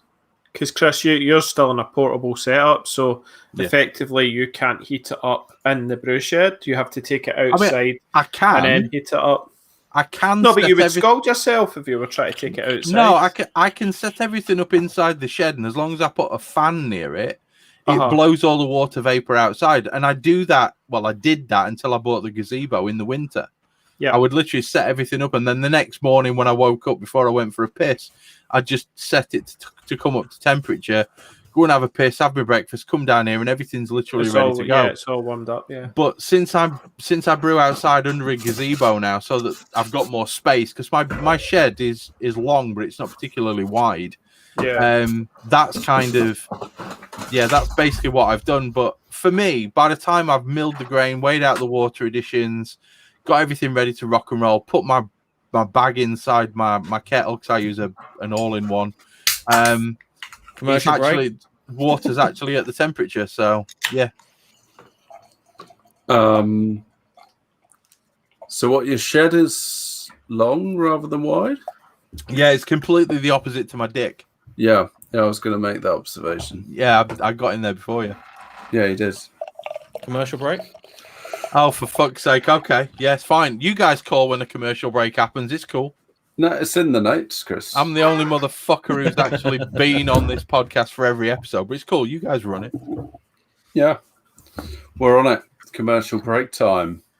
Who wants to go first? I've got a question, Owen. Ooh. If you done the day a dipper, I'm going to do a dipper, yeah. is it a day a dipper? Who knows? You'll have to wait and find out, won't you? Well, I've got two options here. Have you? Yes. Go on. Tease me. And Andy, why don't you just go first? No, I've not Yeah. even cracked mine. No, I'll tell you what, you guys, someone will need to choose what one I do then. Well, I'm going to go first because if it means that it's going to... do a dipper. Yeah, I've got a dipper. Classic. Right, I'll do a yes. dipper now. And it is a day dipper. All right, There okay, is. cool. Right, I There can do is. this one. So I'm drinking a beer called Glory Days Are Over, which is a double IPA at 8% precisely. Yeah. It's described as this dipper is a ram jam with our favourite lots of Simcoe Idaho 7 for big time tropical fun tings, no H, and a sprinkling of Enigma for seasoning. Applying to Chris's analogy to cooking. I have had one of these cans before. The artwork is super cool. There's like a figure of 8 crocodile like eating its own tail. Owen, It's pretty cool. did you just call it a ram jam? A ram jam. Sorry, hang on. A ram jam, you say? Chris, A ram jam, yeah. I'm only...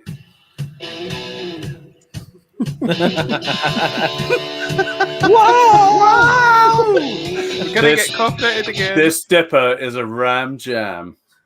Is what I'm literally reading off the can. So this is a double IPA. It's not super hazy. It's actually it's a little bit hazy, but it's more on the slightly clear side. I've had this once before, and I will tell you now, Chris, you would hate this beer. Like it is an absolute Simcoe bomb. Like You know, it is, recently I've been training myself to drink more Simcoe beers. yeah, I mean, yeah, I think you'd struggle with this one. Even I struggle with this one, if I'm honest. Is it very cat pissy? It's super cat pissy. It's got dank. It's super cat pissy. I actually would probably not rate this as one of my favorite double IPAs from Daya. I'm a little bit disappointed. Yeah. Would you? Oh, That's not appropriate. It's not appropriate, Chris. it's not. No, is it not? Owen, what would be your favourite dipper from there? Oh, that's a good question. I've had Would it be saturated? Yeah, I mean, some of those have been excellent. Saturated in... Which one was that? Saturated in Citra was pretty good. I mean, they make some great double IPAs. But this one is a lot more bitter. It's actually probably more West Coast style rather than their kind of wheelhouse, which tends to be more East Coast style. It's still silky, soft. sexy. It's still juicy, but it's got like a good run of bitterness in it. It looks a lot clearer and sort of orangey. It is, but it's like that cat pissy thing is kind of... Do you think there's Munich in that, or you're almost getting like a lime rind thing going on. Oh right, yeah, With like citrus bite. I got that with my time for lime with the Motueka. It was very sort of like that citrus sort of zest sort of thing. You're getting, but it's not the zest. It's more like the bitterness of a lime, like a lime rind with like there's a bit of like a melon thing going on in there. It's just super stinky. Like, it's quite oniony, it's quite garlicky, which I guess is the cat pissy kind of thing. It's a little bit garlicky. But it has got some kind of tropical fruit kind of vibes. Never got that like garlicky thing off of Simcoe. If you know, I mean, it may well be from the Idaho 7, but I don't think so. Like normally from Idaho, I get. Oh, sorry, I thought it was just Simcoe in it. No, it's not straight Simcoe. No, I mean, but the Simcoe is the thing that dominates it. But you do get like an oniony, garlicky thing from it. Yeah, I mean, it's not terrible. It's like it is a nice beer, but it's full on in its. It's not holding punches. Let's say that much. Oh fucking hell! Excuse me. Solid. Did you guys ever had Solid Gold double IPA from Daya? Or no, I did have that one. Yeah, I did have the Solid Gold one. That was absolutely brilliant. I think Sound Machine Groove was also an absolute highlight for me. And Back to Earth was also a good one. So they do make. I mean, those are just ones that I actually drank, but they did a Saturated in Motueka, which was excellent. I mean, it's hard. I would say this is probably the only double IPA I've had from Daya where I haven't thought that is absolutely amazing. It's not a bad beer, but it is probably for those that really like Simcoe. Oh, it's another Daya beer on the horizon. Recommended for Chris then, yeah? Oh, nice. So I've got Saturated in Mosaic. Oh, and this must be the beer that you love then, because this thing is pillowy, smooth. Yeah. Like the head on it is just, I've never seen a head so like pillowy fluff sort of thing going on. And it's just proper ripe, like ripe fruit on the nose. You know that way? It's just like, just smacks you. They know how to make a big double IPA, big hazy New England double IPA. Yeah, and when you take that sip and it's just, you just get the sex face, the cum face just comes on. Oh yeah. Oh yeah. Then you start to hear the Marvin Gaye in the background going, don't you? Oh. And I find they really hide their strength as well. Oh. It's you don't notice it's 8%. Get this. Mr. Lynch isn't quite worthy of Marvin Gaye yet. Then no, of course not. He's more of a. Oh, and it's I'm rough and ready. That's it, rough and ready. He's more of a Cotton Eye Joe than he is a Marvin Gaye. You're gonna get a big spanking from YouTube for this one. It's under 5 seconds. It doesn't register. Chris knows the tricks now. Damn straight. Because they told him off and he says it can only be up to 5 seconds. But it's just pure tropical mango juice, sort of, but really pillowy, soft, and just no bitterness. Like, it's just juice. Yeah. Oh, and this is the one you should have got. I know. It was a gamble. Oh, shit. Yeah. What a beer. Who's up? Right. Apparently, I'm going next. I've just asked Tricky if he minds if I go next. I didn't want to interrupt you mid-flow, Andy. So I have a beer which I picked up in Morrison's, which is possibly the most convoluted and moderately confusing beer I think I've ever had on a commercial break. Chris, what was the price? It was $2.50 a can. It was in the $2.51. It was $2.50, so it wasn't in the 4 for £6 or anything daft like that.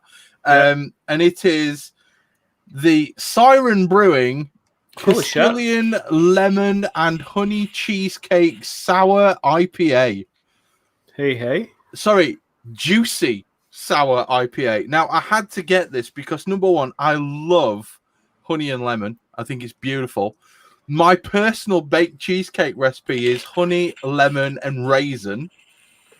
And I figured if it's going to be a juicy IPA, there's going to be some bitterness that may balance out the tartness and kind of give me a bit more sweetness. And I'm just praying that this doesn't turn out to be shit. Yeah, baby cook, lemon wipes. It may well be baby wipe, fucking lemon toilet wipe lemon, kind of thing. yeah, with puke in it.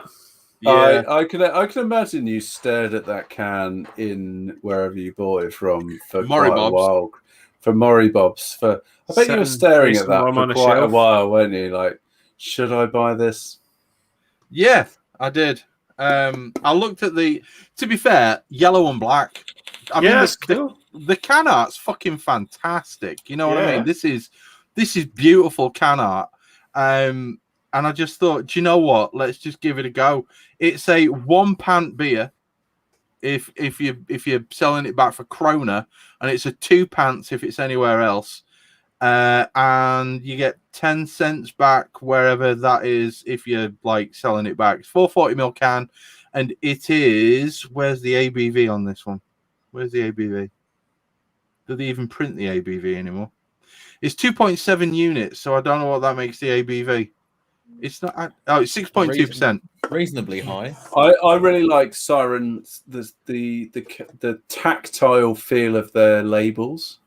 Get that rough? Is it got my rough? That it's got feels of the label. It's nice. I mean, it is a beautiful can. Let's just up the content. Not that we spend much time just stroking the labels on the cans, guys. I spend a lot of time stroking other stuff. I like to rub it on my face sometimes. Yeah, not so much. No. They're not tactile. There's not much of a lemon smell. I'm going to be honest. And I know Castilian lemons because I used to live down in London. I used to go to the big market and actually get Castilian lemons to make lemon meringue pie with. Yeah, they've not grated enough lemons. That's what you're saying. It doesn't seem like it. Yeah, the brewers must have had a day off that. You know, they weren't in their A game that week. It doesn't actually smell that sour either. So bonus. Nothing on the nose. You're getting a slight tartness. I'm not really getting any hops off of it. There's no pastry smell or anything like that. Which you would expect with a good sort of cheesecake. Let's just dip. I mean, I just got some lactic there. Oh. Right, let's just go with it. Tuck in. Yeah, we need to see your face. Move that glass. Sorry. So there's lemon on the flavour. Oh, good. I'm getting that, that biscuitness that you get from like Marisotto. Yep. I'm getting a bit of that. Biscuit malt. It's not like massively bitter. I mean, I could do damage to a few of these. I'll be honest. Easy drink. Yeah, for 6.2%. There's very little alcohol either. You're not really feeling that. Mm-hmm. Does it justify the very adjective heavy description though? No. Is it a nice beer? Yeah. I mean, it's going to be hard to get the rest of this just under 2/3 of a pint down because I'm not the world's biggest fan of sour beers. But to be fair, I mean, it was worth $2.50. Is it sour? Is it really sour? No, just a little bit. So, it's, for want of a better term, it's more of a lemon sourness than it is a lactic sourness. Yeah, I think a lot of these like supermarket sour beers are definitely at the lower end of the pH scale as far as sourness goes. They're definitely starter sours. Richard intro level. Richard Brooks' raspberry beer that I had on the last podcast right at the beginning, that was more sour than this. That was more tart than this. The lemon flavor comes through on the exhale, so it's clearly a flavoring. I don't think they've added much in the way of actual lemon.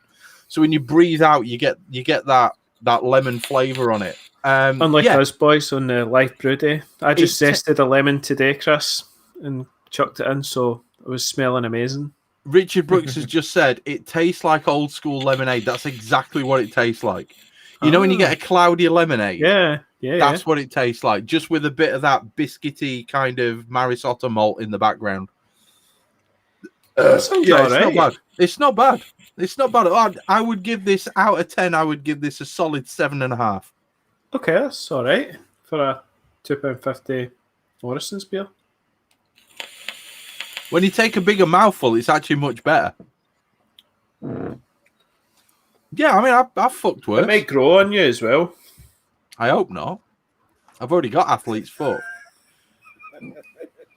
Sorry, go on, Tricky. Rock on, son. You've nearly finished yours, haven't you? Oh, is it my turn? Because it's nearly gone. But Chris, do you get that itchy bit between your balls and that, like in your No. arse cheeks and all that? No, No, all right, I don't have jock itch, mate. fuck's sake, guys, come on, let me. So I've got a Beak Real Talus IPA, Nice. 7%.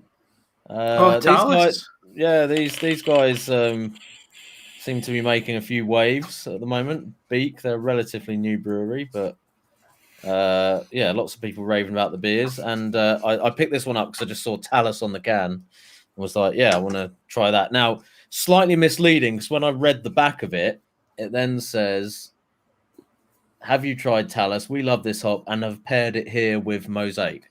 So it's not all Talus. It's misleading. Mosaic, which was a little bit disappointing because I actually wanted to try an all Talus IPA, which is why I bought it. Then you could separate it out, Tricky, and just that is the one thing. Know, you do Mosaic, you do know we're Mosaic. all so familiar with Mosaic that we probably can sort of dissect that a little bit. But as soon as you smell it, you're like, yeah, there's definitely Mosaic in there and something else. Yeah. But the aroma that you get is very distinctly to me like pink grapefruit off of this. Like, wow. And you know, a lot of American hops get described as being grapefruity, but this is like specifically pink grapefruit, like freshly cut, you know, like with a bit of sugar on the top, morning breakfast, pink grapefruit, bit of sweetness there.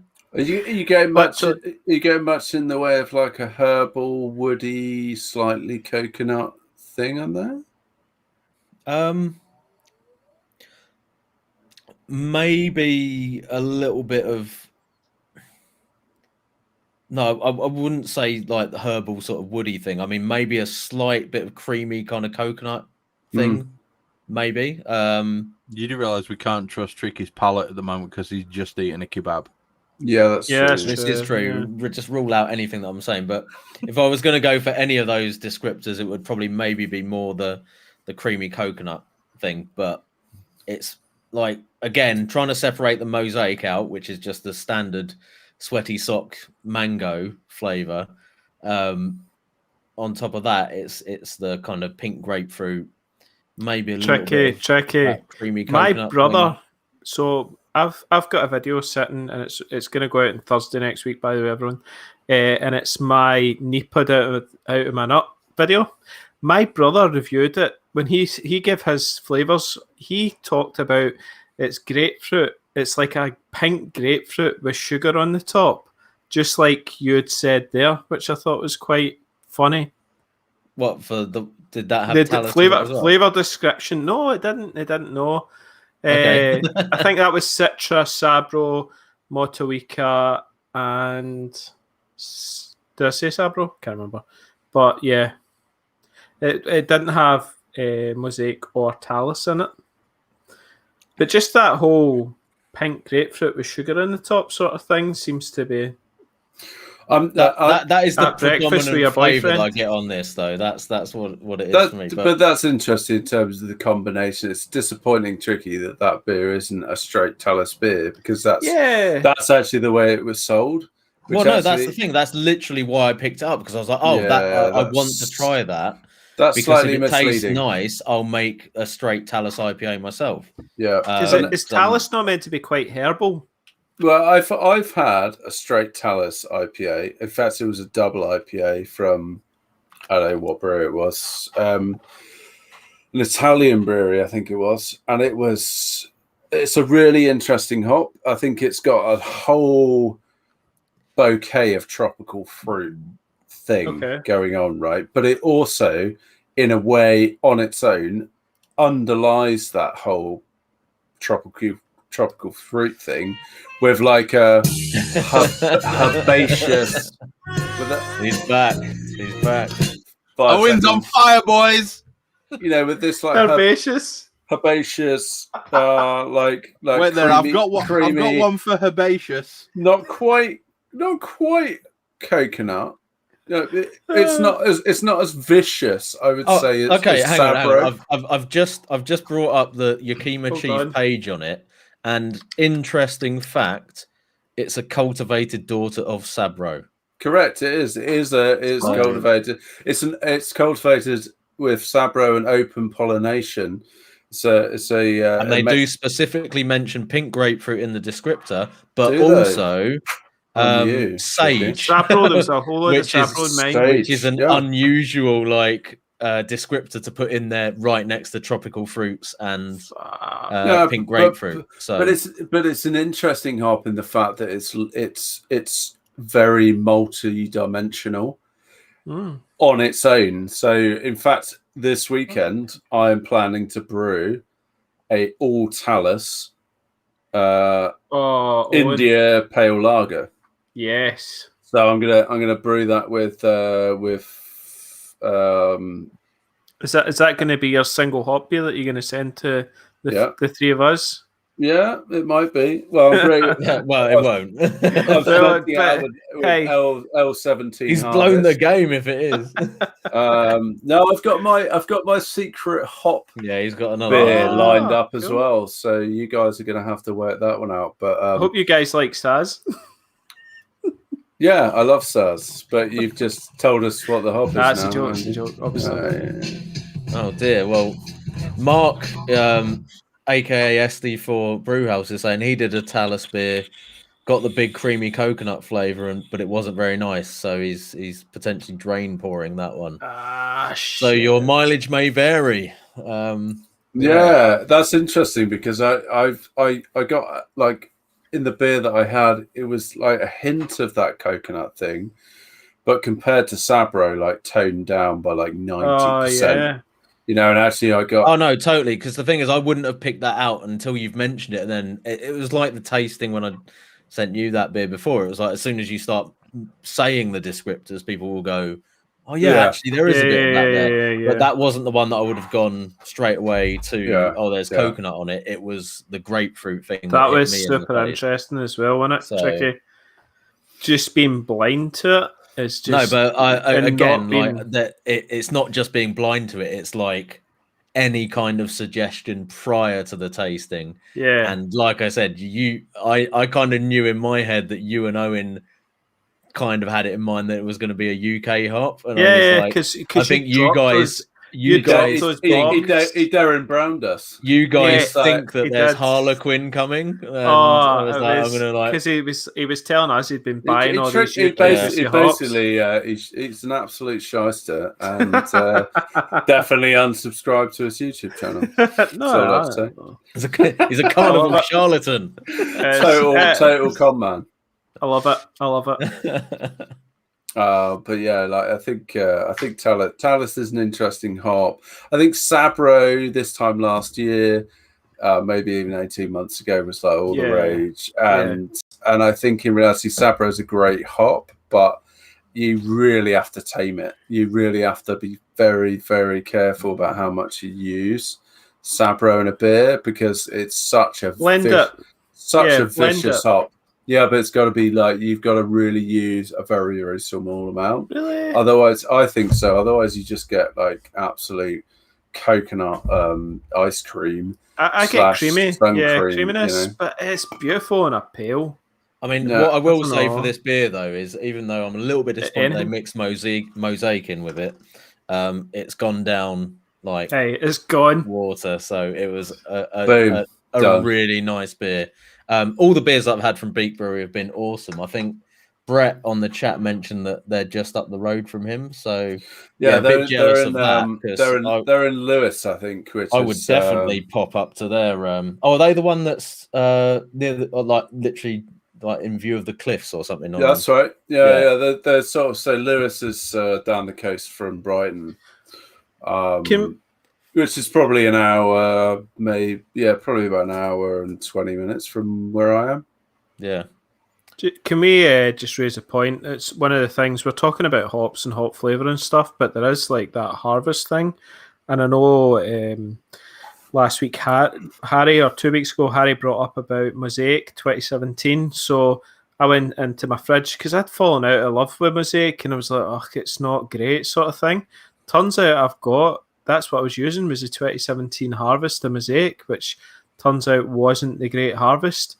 And then having this Dea beer with the Mosaic in it, it's just beautiful. So it might be that something is actually, maybe you don't like a hop 1 year, but it could be that actually the next year or something it does change. So it's we've had this seasonal discussion many times related to Galaxy. Yeah, I think a really good harvest of Mosaic is you get like a blueberry thing going on. And I think that's great. That's the best. That is the tits. Chris is either muted or singing along to his own music. Yeah, he's checked it. Yes, yeah. So No, let's guys, you know what I've told you before. From time to time, it just gets a bit overwhelming for me. I was just decompressing. Totally. You crack on. Yeah. Anyway, I think we need to move on from the commercial break, don't we? Let's get back to the Brewday. So because we're talking all about efficiency, we're not being very efficient at covering this topic, right? We are never efficient. I'll be honest. I think. Oh wait, has something happened here? You've woken up. I think. Have I managed to pause my Audacity? Oh no. Yeah, I have. Apparently, you fucking better not have. No, I've just managed to pause my Audacity.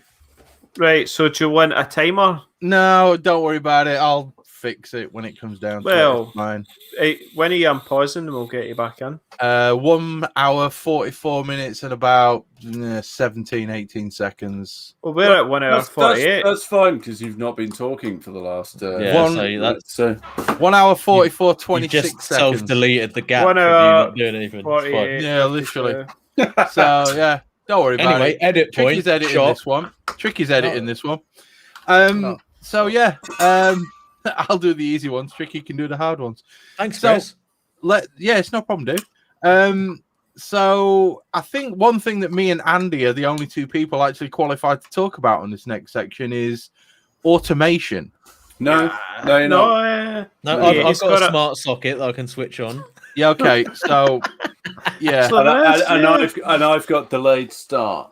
But to be fair, that's like, let's just strip that first point right down. That's literally all you need in order to turn a single element like HLT on is a smart socket that you can switch on from your phone when you're in bed or on a timer. Yeah, well, doing a timer, but so mine's goes like that, right? It says, right, the time, right, initiate, and it turns on the pump, so the recirculating pump's going on.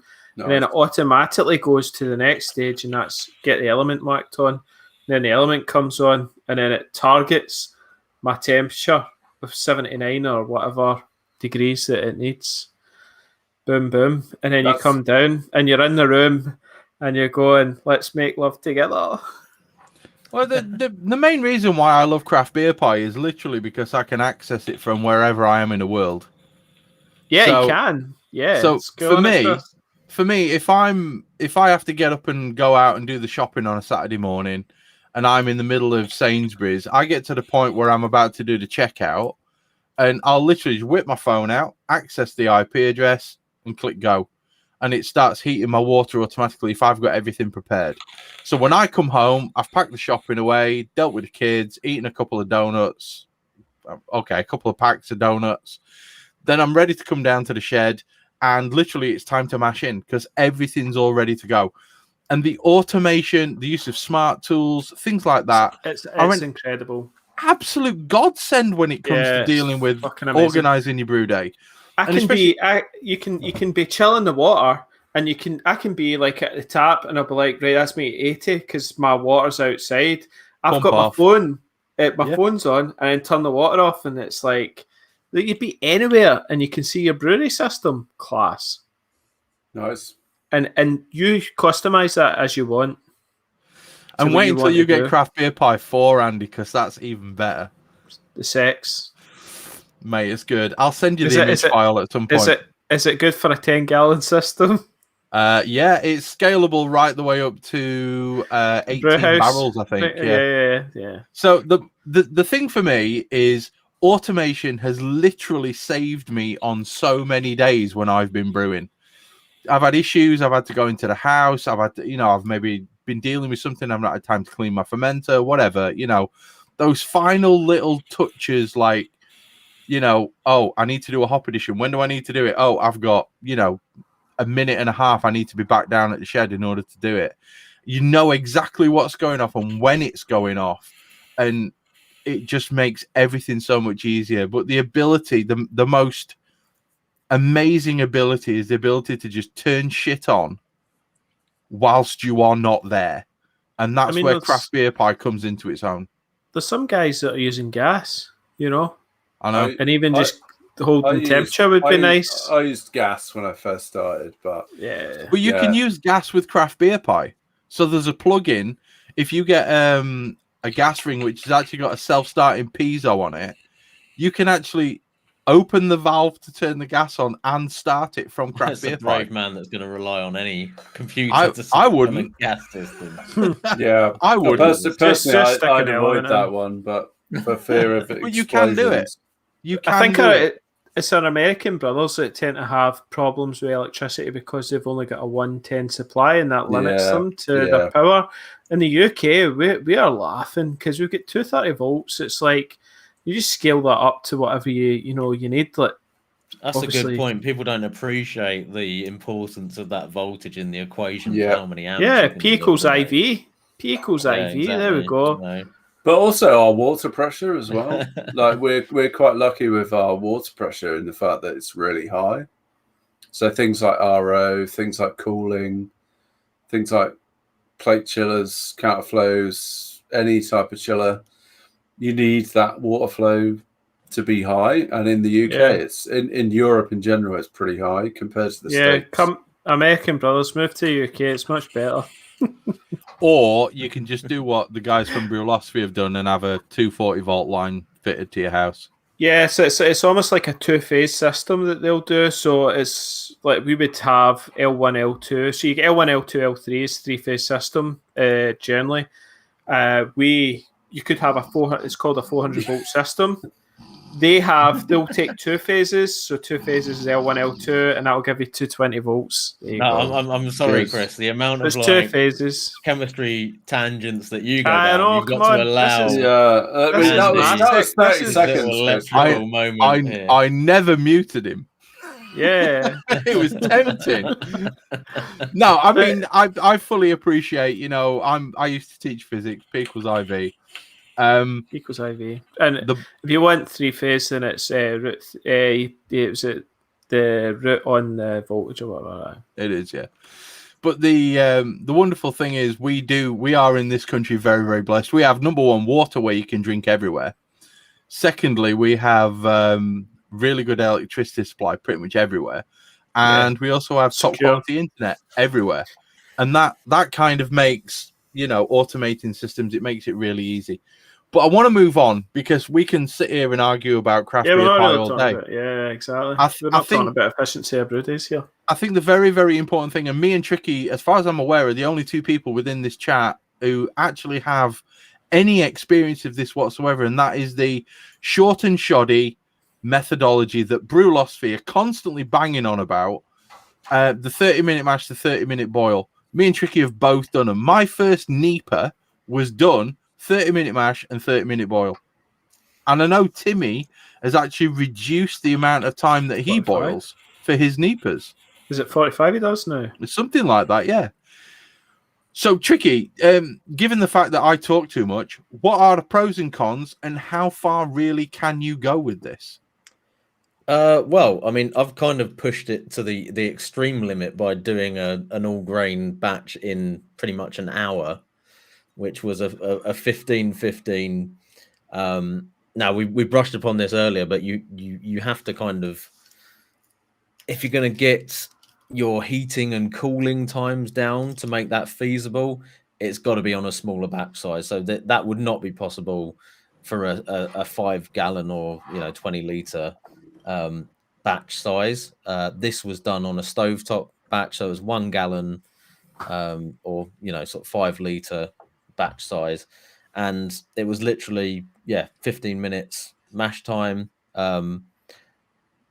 full volume as well, which is also quite important, but again something that we can talk about in a minute.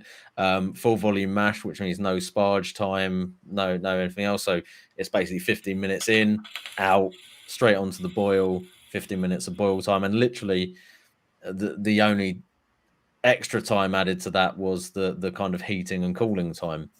But then what are the cons in terms of efficiency though, Tricky? The efficiency was not great, but it wasn't as bad as you would expect. I think it was something around 60%.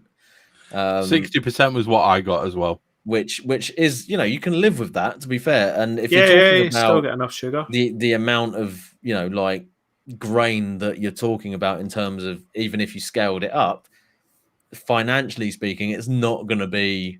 You're talking 5 gallon batches here, but when we scale this up to 10, then we're talking about big bucks. Well, if you're talking about like trying to fill up a 14 gallon. You've got to do that at 70 minute bash. No, you're talking about Andy's language. But I mean, it's funny, Andy. It'll take you 15 minutes to wring the fucking grain bag out. There is a downside in terms of efficiency, but it's not really that important. The beer that came out at the end was decent. It was perfectly drinkable. There weren't any obvious like flaws with it. I mean, really, as far as like cons go, the main disadvantage for me was the fact that it was the most traumatic hour of brewing that I'd ever done in my life, because it was like, that's on the heat, this is boiling, I've got to do this, I've got this ready, I've got this ready, and literally like I'd set out, because it was for a video, and it was like, I've got to do it in an hour, otherwise the video is not going to like, work. Tricky, you're recording it as well. Yeah, I was recording. Well, let's just amp this one up, So that's 30% effort added. But I mean, this is kind of an important thing. Like when we're talking about efficiency of brewing, it's like, it's all well and good like making your brew day more efficient and doing it as quickly as you possibly can. But there comes a point where you're crossing that threshold between like efficiency and enjoyment of like the process. You know what I mean? Like you can get to a point where you're being so efficient that you are literally not able to stop or sit down or go on the internet. Did you put a timer on this video as a countdown thing? I don't think I had a countdown on it, but it it wasn't like literally. I think I remember watching this.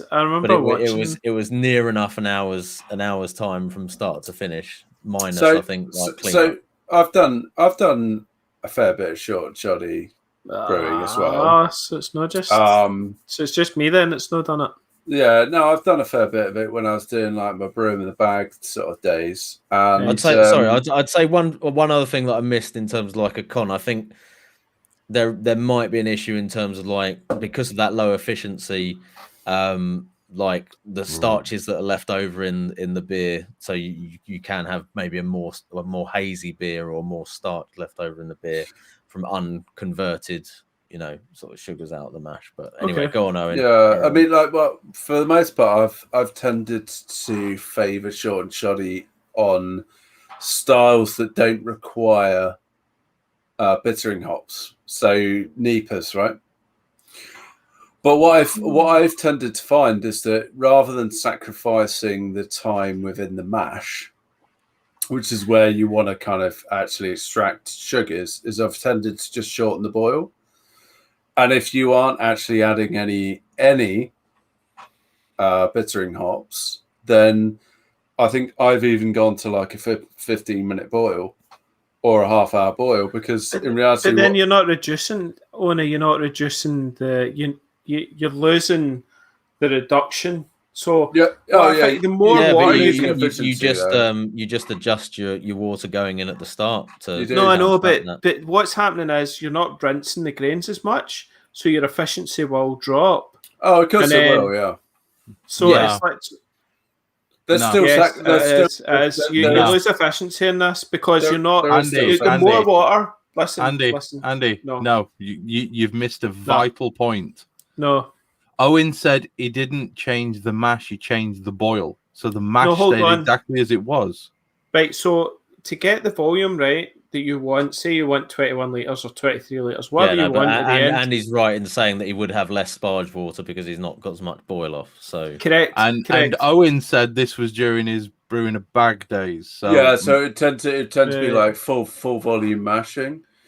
okay, fair enough. I'm going to do like that bloke does on TikTok. But if I was to do it now, but if you were doing it now, it's just like you're not putting as much water through the system, so you're losing efficiency and then also you're not getting that boil off as well to concentrate the sugars within what Yeah. you've got. But then that's all factored into the calculation, right? So Yeah. so you'll end up more grain. you end up using more grain, right? But You will, that's like what, like a pound more I in don't terms know. of like base malt or something. But then what you tend to end up offsetting it with when you're doing that style of beer is the whirlpool. So although you may end up doing a 30-minute boil, you end up doing a 2-hour whirlpool. well, no, but you're doing a 20-30-minute whirlpool. So what becomes like I never. So instead of adding that 30 minutes to the end of a 60-minute boil, which has really no value because you've added no bittering hops, is you save that time and just configure your calculator to say, right, I'm doing a 30-minute boil. Like, you're still achieving the same outcomes in terms of driving off DMS, and that not likely that is probably going to be an issue with the modified malt that we're going to use. But even so, you still want to boil it just to sanitize. You don't really want to go. I mean, like, we can talk about like raw beers. You know, there's an argument to say some people are making beers without even boiling the wort. Yeah, I mean, I wouldn't necessarily agree with it personally. It's Norwegian beer not normally like that, where it's No, I think they boil the mash. They boil the mash. No, some fucked. The thing is with a lot of those beers, it's like they're essentially beers, raising it to pasteurization temperature anyway, so it's not. Who is it that You know what I doesn't mean? boil? It's not, Who is it that doesn't pasteurize their beer? Then there is something of. I don't know. Anyway, it makes for a very grainy beer, and I personally don't think it's a particularly good practice, right? Unless you're desperate to not spend let's boiling think beer, about but- this like in terms of all the commercial breweries that have ever existed. If it was that easy to produce a decent beer without bothering with the boil, would you not think they might have like clocked onto that fact a little bit earlier? This is what we need to do. Clearly, We need to there's go gonna to be a Dare. difference, We need, you know what I mean? Someone needs to go and ask Dare or Arbor or Cloudwater or whatever. Are you actually still doing 60-minute boils, even though you don't add any hot side hops? Yeah, but I think in some respects they might be adding hot side hops. I'm not saying that a good NEPA doesn't have hot side hops. So the latest But- craft beer channel video, Johnny interviewed the Cloudwater guy. Was it the owner of Cloudwater, and they were talking about how they don't add any hot side anymore, so it'll be whirlpool Fair dues. on those types of beers anyway. But that's what I took away. And when so Stewie asked about Arbor, he spoke to Arbor, and they don't add any hot side anymore. Well, in the I'm sense not of- entirely hang on. sure In the if sense that was of- true. Hang 'Cause on. I think that email read like most of the hops are all in the whirlpool as opposed to. Here's the thing, okay? And as much as I love the fact that people are emailing breweries and they're getting supposed information back, Yeah. there is very little fucking chance they're actually telling you what's in their beer. Very fucking little chance. They're going to give you an approximation of something that will get you kind of close. Yeah, but yeah, yeah. I fucking The scale- refuse to scale's believe. totally- No, different. I agree, I Chris, but I think refuse to believe that they're there's giving you their nuggets fucking of recipe. truth There's to be so many extracted nuggets, from and those. So yeah, and And Johnny there's and normally Brad on the craft nuggets beer of channel fucking get sweet corn and so much. something as fundamental as like there's nothing in the hot side is. Some, Do you know what I mean? Like that's well, there's 100% lots of breweries who are using that technique already. That's not like I just did that's the not like a Equinox, completely so unheard of thing. I did an Equinox and I didn't do any hot side. I did the 60-minute boil and then I did a 60-minute whirlpool at 85. And fuck me, right? The flavour, the aroma of the damn thing is insane. So I'm actually like 100% sold on this now. It might be it's the Equinox hops, but I will be fucking for sure trying this now on future batches because I am sold. I think there's something interesting there in terms of they're saying they may or may not be adding any hot side hops, but they're whirlpooling for an hour at 85 degrees. So that's going to create some isomerization of the alpha acids, right? So it's going to add some bitterness, which may be like substituting for the actual. No, they have to be extracting some instead of being a straight acid, like sweet, nasty. Instead of being a straight acid bitterness, it's more like a pure sweet, juicy bitterness, which is what we all crave. It's like, how the hell are all these craft beer? You know, how's Dare flipping putting out the flavour that they get into these beers, and I can't even match it. What the hell are they doing now? Is it scale? Or is it literally there's processes that are going on, like we're talking about cryo or whatever, that they are doing to pack more flavour into their beers. And as home brewers, we want to try and find out what the tricks of the trade are. Yeah, maybe it is 60-minute whirlpools at 85 degrees. Who knows? Well, I'm going to give it a go anyway, Andy, because I've got it in my head now that I'm going to do. I can't believe how an attempt at the C-bomb clone using that method. And anyway, I'm going to draw us back. I'm going to draw us back to the agenda. Owen, I love the fact that you're doing that, and I'm going to let you finish. I'm going on Kanye right now, but I just want to say there's fucking no need for a 60-minute whirlpool on an alt beer. Just saying. Oh yeah, totally. And it's not like the Germans produce shit beer, is it? No. Yeah, of course. So fuck you all and your newfangled bullshit. No. All right, we're talking about specific beers here. We're talking about we're talking about East Coast. Right, Don't bite the hook. Don't bite the hook. Don't get your Heinzke box knickers in a twist there, Christopher. Down. 9 is me sugar. I hate it when mummy and daddy argue. Okay? Yeah, exactly. All right, but short and shoddy has its place, but it does. I think you have to be very careful with the type of beer that you are going to brew to apply it to, right? Because if you're going to add bittering hops and you need a good reduction, right, through your boil off, or a German lager, it's maybe not going to be the so best. a lot of the German styles, you're going to want to do a 60 or 90-minute boil. That's just a lot of them are 90-minute boil, right? Yes. That's just a chemical reaction that's required. Okay. Now, sorry. There's a question that's just come into my mind that I want to direct to Chris here, related to this in terms of boil time, because a lot of people will talk about caramelization of malts related to boil time. Yeah. Now, I've always kind of questioned that in terms of like, because there's so much volume, whether or not it's a 90 or a 60-minute boil, as to how much of an effect that can actually have when you're boiling a liquid in that lower concentration of sugar, shall we say. Is it still possible to caramelize the sugars in there to a significant degree that you're going to be able to taste it? Yes. Yeah. I think so. To the point where there's going to be a difference between 60 and 90-minute boil? Yes. I think it's historically proven. Yeah, I think there's a lot of... Ignoring the historically proven part, which, something, Owen, you're absolutely bang on. It has been historically proven. But the bottom line is, all you have to look at is the physics of the boil. Okay? So you have a heat source at some point. You then have convection currents which occur.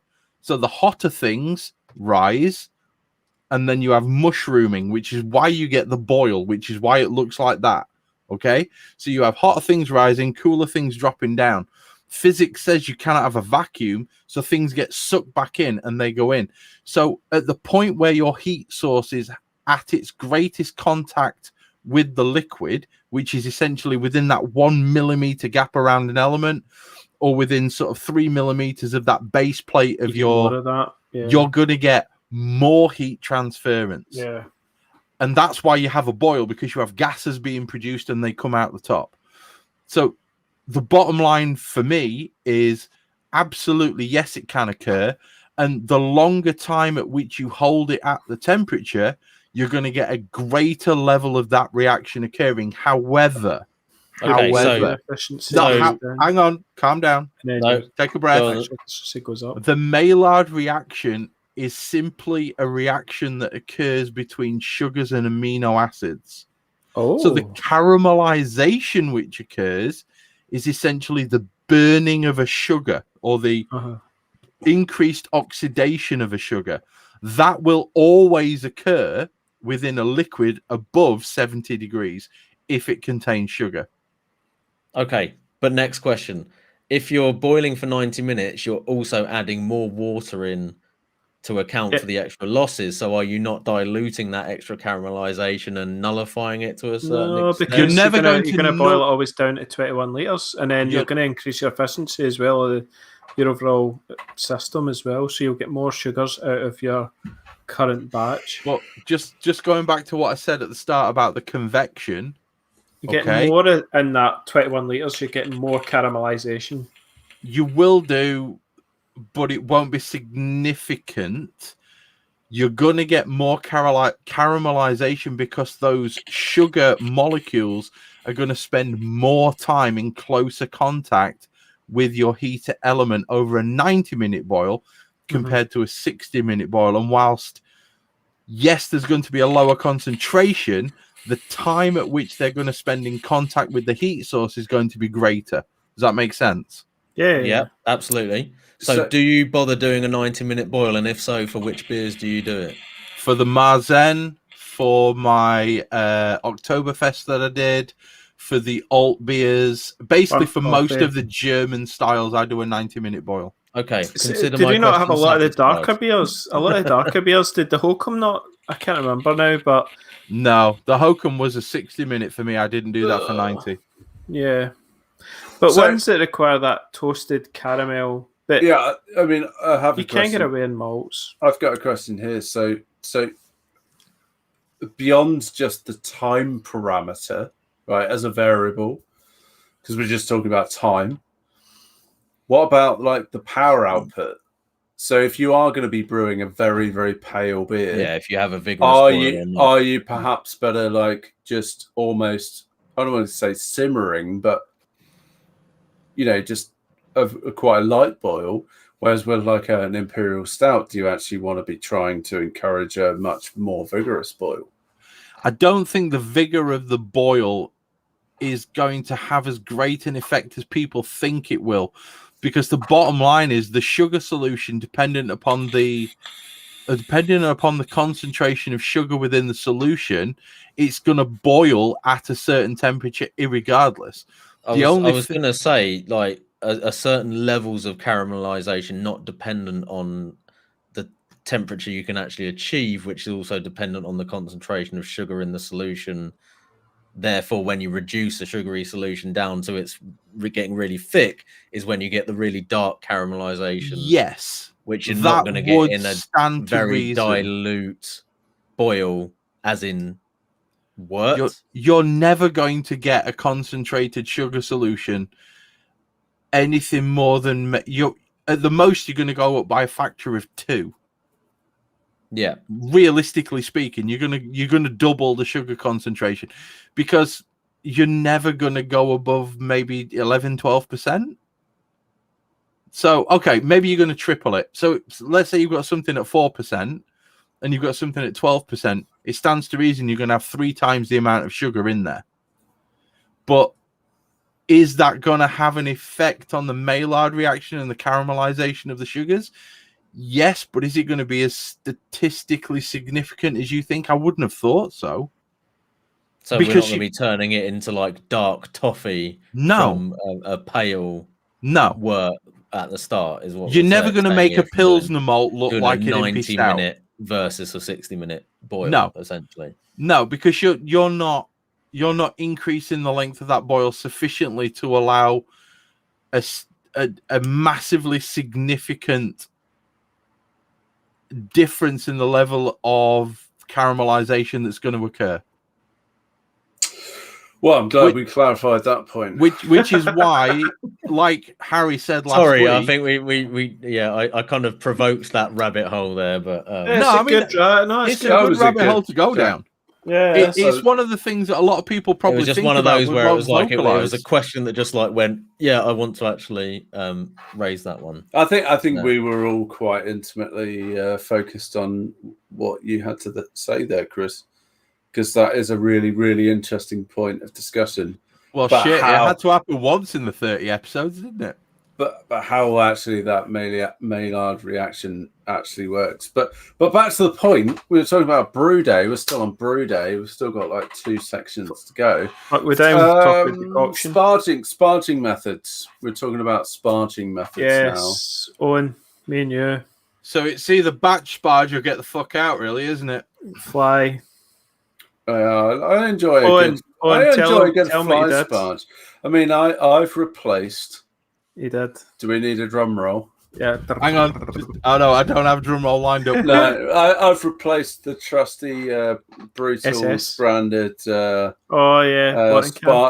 watering can, as you know. With an SS. Hold on, you replaced it with an SS. I replaced it with an SS, and now I've replaced it with the Brutals official sparge. I just want to jump in right now. Can I say? I haven't used yet. Owen. Just to make Tricky's raffle even better, would you be willing to donate the Brutals branded watering can to the raffle? No, because he needs it for the garden. If I thought someone wanted it, I would donate it. I think you should, because as members of the Hop Edition, you could send it round to all 4 of us. We'll all sign it, and then we could send it out to some lucky winner. But how about those of you still in the chat, vote now. Would you want to win the Brutals official watering can signed by the Hop Edition? Chris Nye has already said watering can. I think Chris Nye wants the watering can.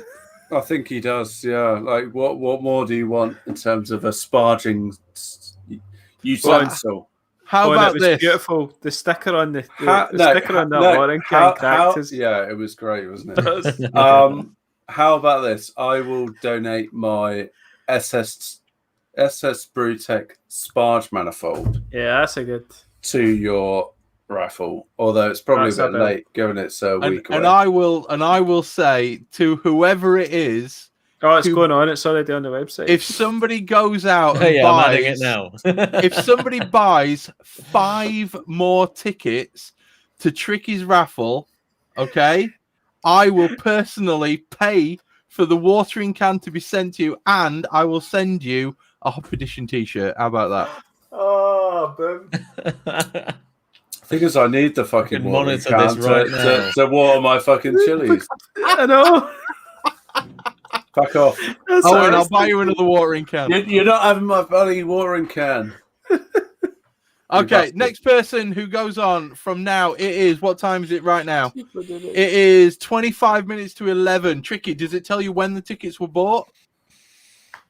No, but I'll see the next ones that come in. Okay, so next person who goes in and buys 5 tickets to Tricky's raffle, I will buy you a t-shirt and ship it anywhere in the world. Go right now, buy 5 more tickets and you get a free t-shirt. Boom. That's an offer that you cannot refuse. Right. Next question was fly or batch? Well, I mean, I'm technically a one pot fly sparge. Well, let's just draw it back to sort of sparging methods in terms of efficiency. I mean, if you're going to talk about let's do it. Speed efficiency, then you can't really argue with just even batch is more than that. Just full volume. don't Well, even bother with sparging. Yeah, Cut that's the true. sparging off. Yeah, Go full full mash volume. volume. Yeah, That's the quickest way to do it. 100%. It's not the most efficient in batches, terms of yeah, sugar sugars. extraction. So it goes. And What's I it? mean, personally, for me, I always found the reason that I sort of went more towards doing batch sparging rather than full volume was that there wasn't anything wrong with full volume, but I found that full volume sparging, the efficiency level was quite varied between 60, different yeah. gravities. Like, you know, it would. It's Eh, easier to get a consistent, for me anyway, it was easier to get a consistent efficiency when I was doing some sort of sparging as opposed to no sparge at all. I don't know if yeah. So- No, I would agree with that. In my brew in the bag days, where I used to do like full mash volume stuff, it was very varied. I think I used to really struggle with like NEPAs, and if you were to go higher gravity, you do struggle to get to those high gravities with that method. I think you need some sparging just to be able to extract the remaining sugar Yeah. that's left in the grain. It's just too concentrated. even the bag I've seen, even if you can do a little bit, it's even it's just 4 or 5 liters Yeah, over that bag. So if you can get it in a draining thing on top of your pot and it's draining, and then you can just sparge some water over the top, that makes a big difference to your efficiency. that's kind of where I ended up going. But then equally, I went from that to a 3 vessel system with like with a proper like spinning fly sparge. And fuck me, that is so slow. Yeah. So slow. So, but then what I've done is, so I'll have mine filling. So it's going from the HLT, it's going through the grain bed, and then it's slowly, because you want the slower the better, because and then what you do is once it goes so far in the element, above the element, then you can put the boil. You can get that element on. So while it's filling, it's heating up anyway. So it constantly stays about 85, 90 degrees until you get to, for me, it's a 7 gallon mark, and then I'll shut it, and then it climbs from the 90 up to the 100 pretty quickly. But it is slower because on the live Zoom brew days, I'm definitely using the fly sparges a lot slower. But then I'm seeing efficiencies of about 86% on a low ABV beer. And then as you go up to the 5 to 6%, it's about 82.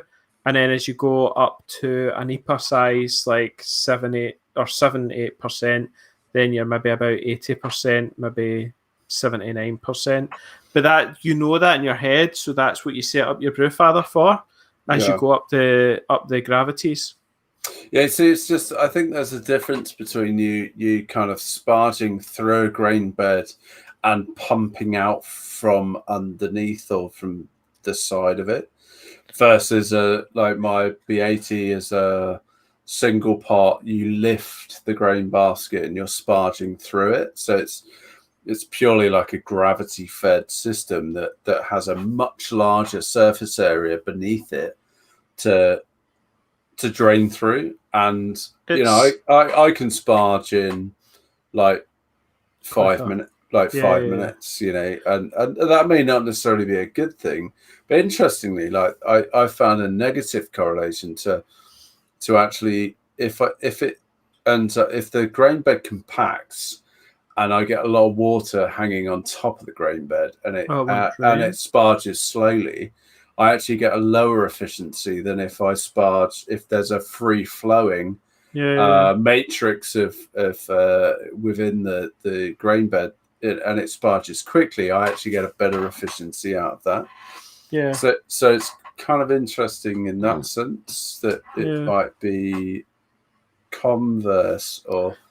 I think it all comes down to like the 3 vessel is a traditional what you can upscale. You can upscale that 3 vessel into a full scale, you know, 5 barrel, whatever, you know, brew house or bigger, you know, that 3 vessel is a standardization of commercial brewing.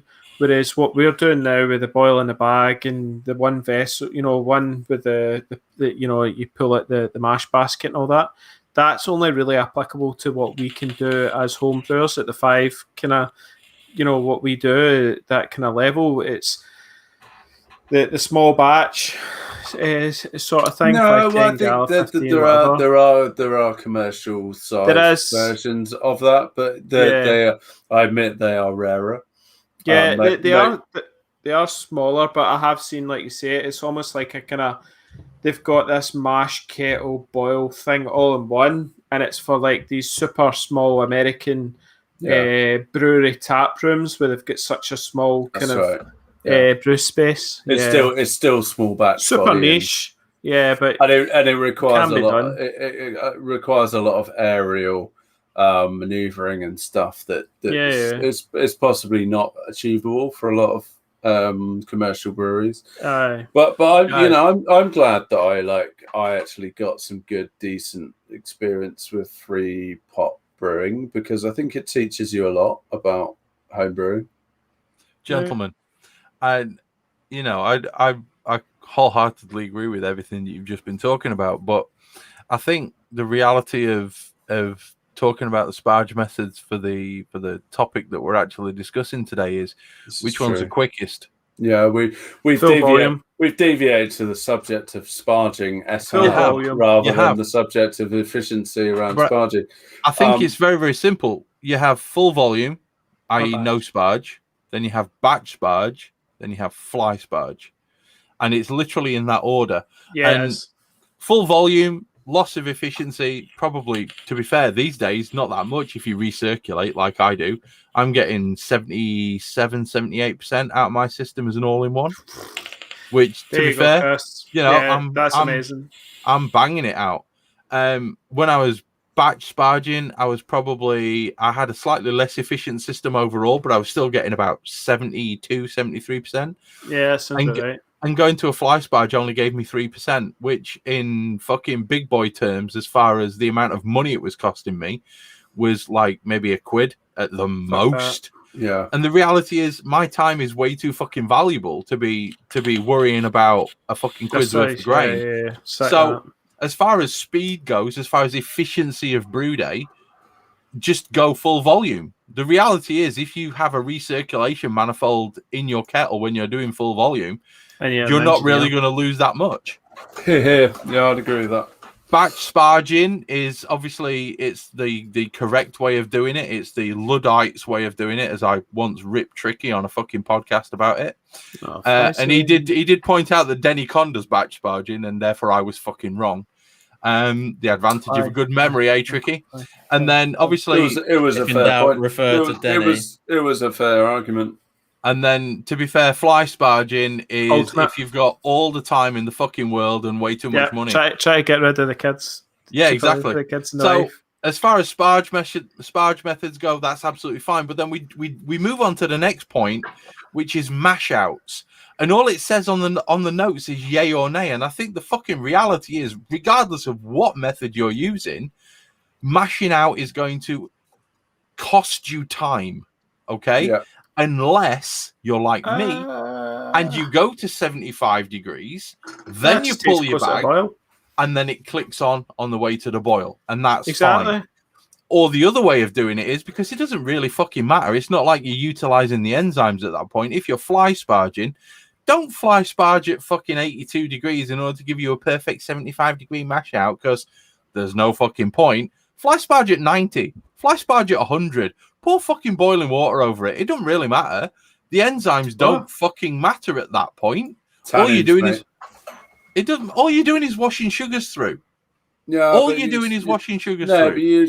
But the risk is you extract tannins from the grain husk. That's been debunked as a theory, though. Exactly. Again, this could change my brewing practices. I will refer again to Denny Con, because his reference to this is basically in-depth study. No, it's not an in-depth study, but his basically in which case his go-to point is no, because it's a pretty difficult to dispute point. He basically says every time everyone raises having your sparge water too hot, decoction mashing. Exactly.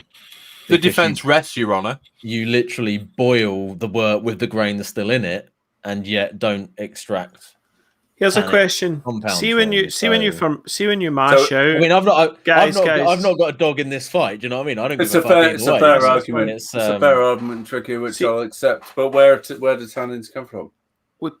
Tea mostly. No, Can I ask- I've got a point to make here. I think, and Hello. again, it's Still something that there. has been raised in a discussion related to this.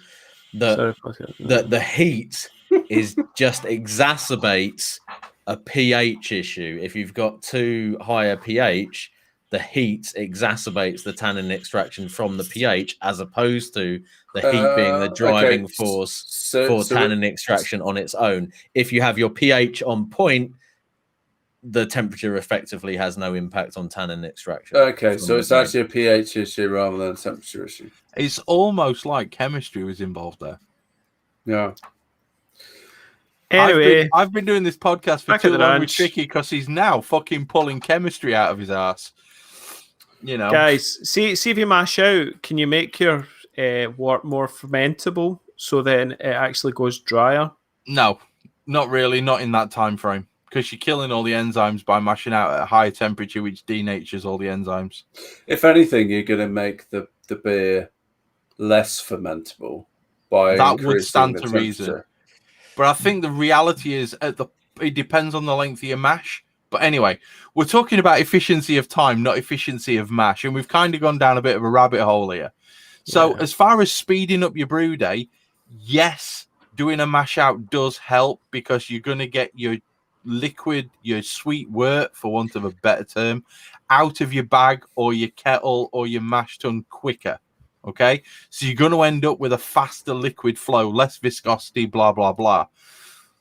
And then we come to gloss over mashing because we've spent better part of 40 minutes chatting about that shit. Yeah.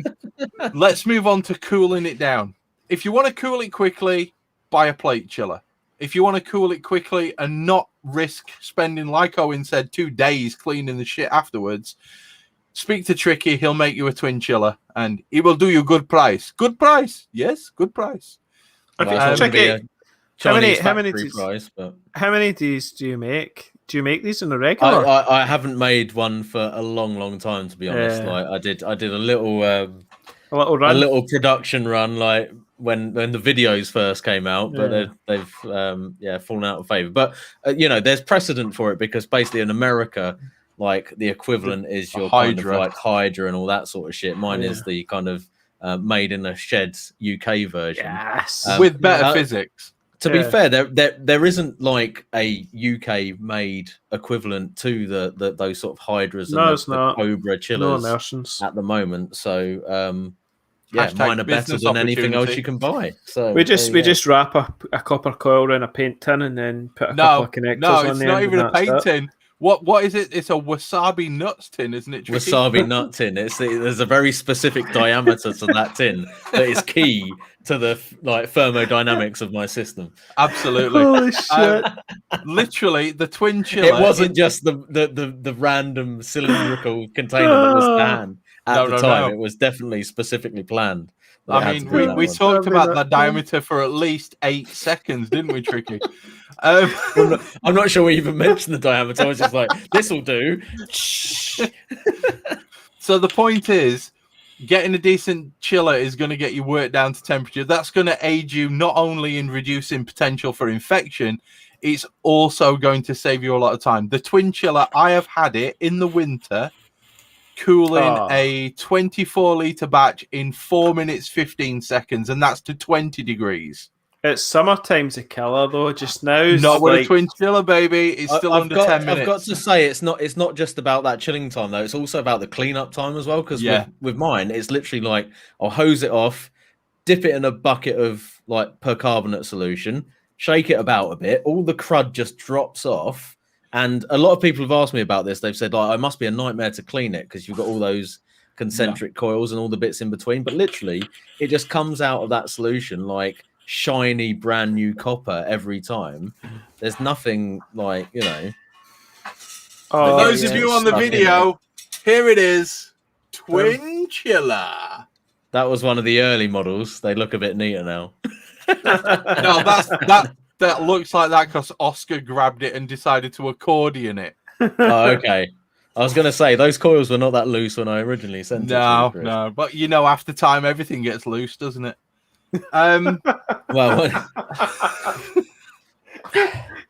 Moving on. So as the your Especially after a twin chill had a couple of couple of wins. kids. Yeah. yeah. So the other thing that's going to save you a hell of a lot of time when it comes to the cooling, chilling, kind of cleaning phase is cleaning as you go. If you've got a mash tun, whilst you've got your hops in your boiler, it's coming up to temperature, get that grain out, get it rinsed, get it clean, scrub it down, blast it with a hose pipe, spray it with star sand, and get it back in its storage place. And if you try hard enough, you can have that done before your wort actually gets to the boil. I think it's especially pertinent that you do it this time of the year because all the fruit flies that are kicking about. Oh, those little fuckers. They're fuckers. You need to, in winter, fuck it off for a couple of days. You know I what mean? never You're all fuck good. anything off. Nah, man, I ain't got time for that. I think like it's all about. I've had trying one to- beer batch that went full vinegar after a fruit fly getting into it, and it was just like, if that happens, it's just gone. There's nothing you can do. It's yeah, gone. that's a lot of work. Devo. Yeah. Let's say like utilize the hot water from the chiller, which is an obvious one, but that helps with cleaning.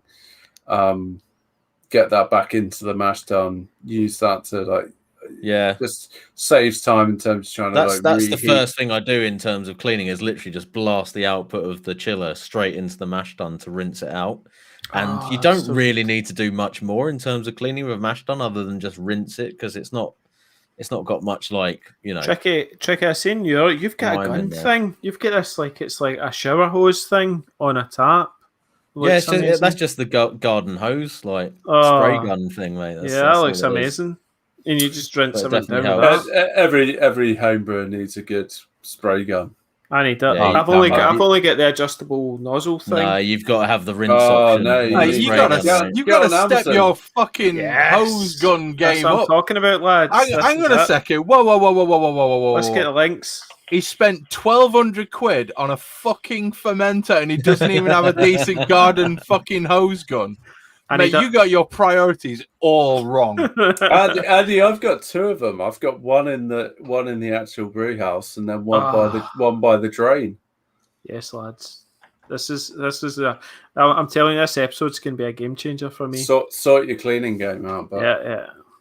Anyway, we've got two sections. We'll share links later. I want to move on because we're 2 hours and 41 minutes or something into this. I don't know how long I missed actually with it stuff. This is a 3-hour pod, mate. This is a standard pod. Let's square up fermentation. We can do this real fucking fast. Okay, we've covered most of it.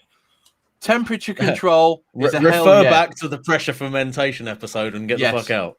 Yeah, Buy a essentially Unitank. pressure ferment for all a you need is 1,200 turnaround. quid's worth of Unitank and you're sorted. Yeah, Max and maybe Andy's going to get more than 2.5 psi out of this. So temperature 15. control is a hell yes. That is going to aid you with persistent and consistent fermentation. Yeah. Pressure ferment it for a quicker turnaround because we've talked about this one a billion times. #Quike. Get a healthy starter to reduce your lag time. That's going to increase the speed of your fermentation. It's going to kick off into that nice, big, Krausen-y, healthy fermentation faster. And then cooler and shorter dry hops. Okay, anybody who's dry hopping for 5 fucking days, just know. Okay, get it down to like 5-6 degrees, something like that. Dry hop for 48 hours. Crash the fuck out of it and get that shit in a keg. Because so the latest recipe for this, would you call it the one we're doing just now for live Brewday? It had 5 days dry hop. Yeah, no. I'm not doing that. No. Mine's getting like 8 hours dry hop. That's gonna be about it. Okay. Yeah. Okay.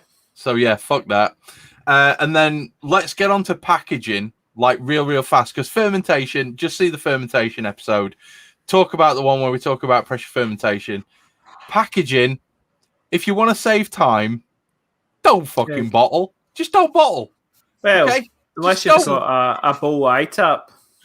Well, even that is slow. No, but you've got to keg it first, even to use that, haven't you? Do you know what I mean? Yeah. So it's not like that. It's a no-brainer. Keg over bottling. Yeah. You're not getting all those. But I don't know, because who's the famous London brewery that does bottle conditioning? Colonel. Most of it. Colonel. There we go.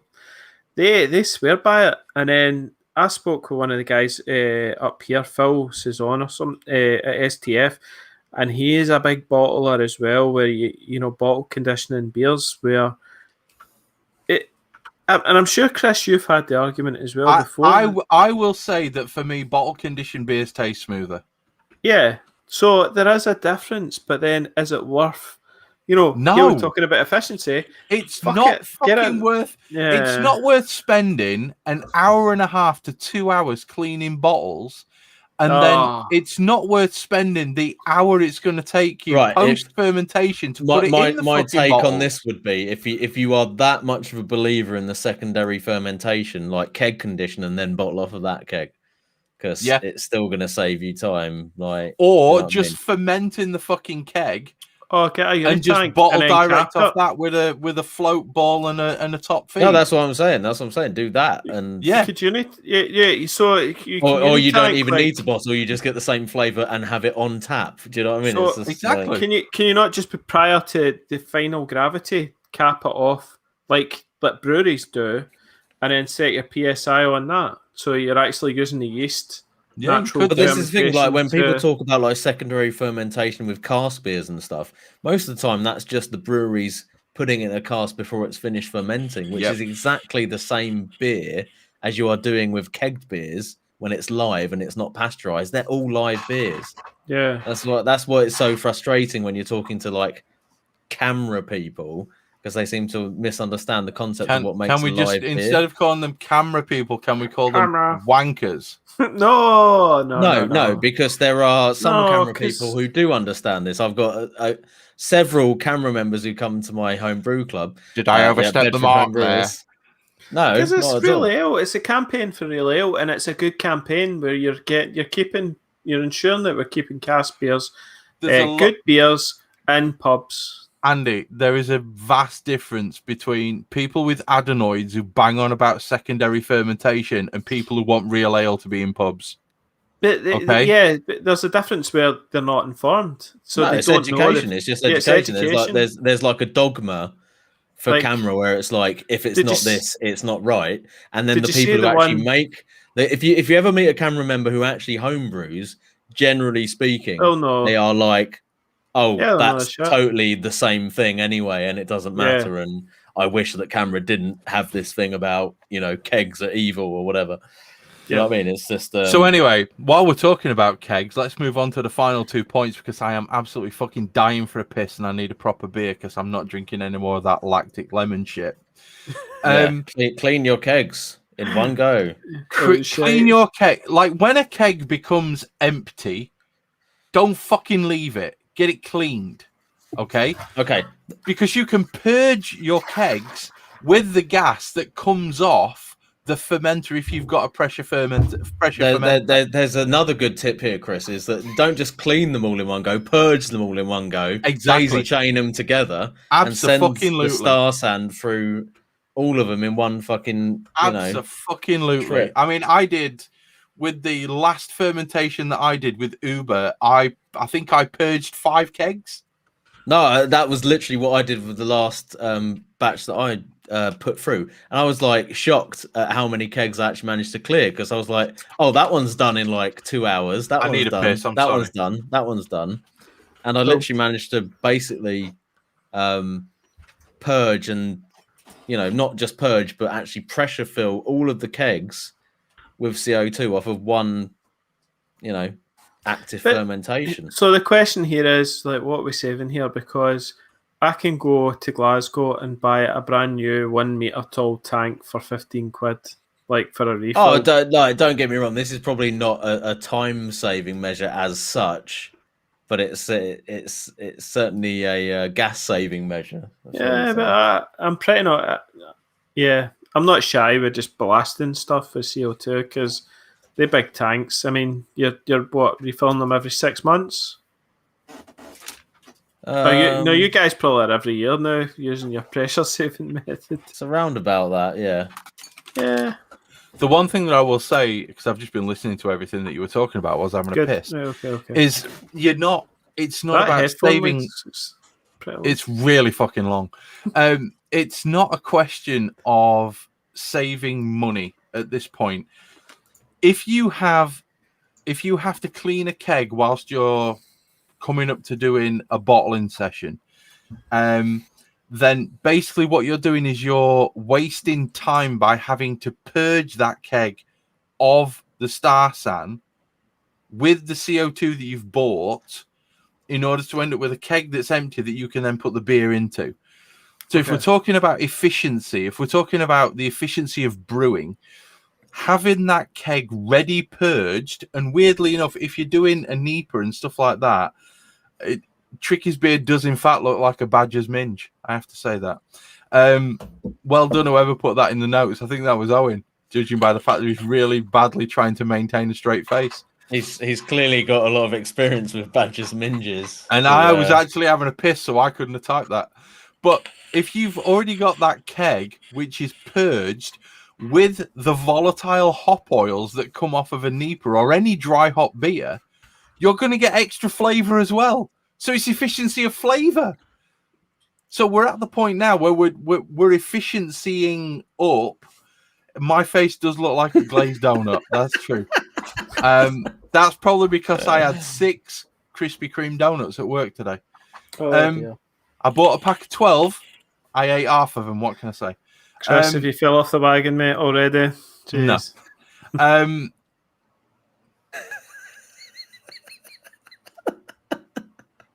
Really? Really? We're going down that route. Come on. So the bottom line is you're actually saving time by purging it because you don't have to then do that process at the point where you come to bottle. Yeah, it's good. I've got a bunch of package rather than bottle. I've got a bunch of kegs literally sitting behind me that are all purged. They're all full of CO2. Yeah. They're all at 8 psi. I'm fucking happy. Yeah. So Matt, I'd agree with that. In comparison, Chris, mine's will be, I have to leave them with sodium percarbonate in them. When I kick, fill it with sodium percarbonate, leave it to soak. Then prior to kegging, I'll ditch all that and then put in my Star San, leave that to soak, and then I'll purge it with CO2, like on my canister to thingy out the Star San, and then that then gets hooked up to then do it. So it just sounds like you'd be like, oh, there's my 8 psi keg. I'm now going to connect it up, and boom, it's filling. That's literally what I did. Do you know what I did? What I did recently was I took about 5 or 6 kegs, cleaned them all out, gave them a good spray down. I didn't bother like sodium carbonate and all that sort of stuff. I just gave them a good spray down, and I chucked a whole load of Star San into one keg, and then I just daisy chained all of them. Well, not all of them at once, but I daisy chained. Is it 5 gallons? 3 of them together, and then is that 5 gallons of Star San? Yeah. Is that like a keg's worth of Star San? Yeah, like I filled like the whole keg with Star San, and then I just pressurized that one, daisy chained it to the next one, and then just daisy chained all of the Star San all the way through, like all of the kegs. How many spare kegs do you guys have? Hold on. How many kegs? Like I literally have.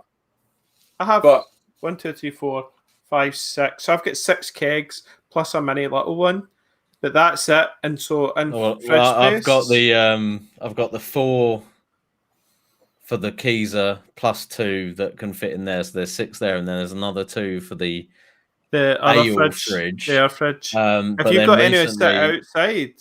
Well, no, I have now because I had a spare one anyway, and then a guy that I work with donated a couple of ancient tool kegs that need to be refurbished, but they're basically good as just need replacing the lids and the seals and that. And the tall skinny ones.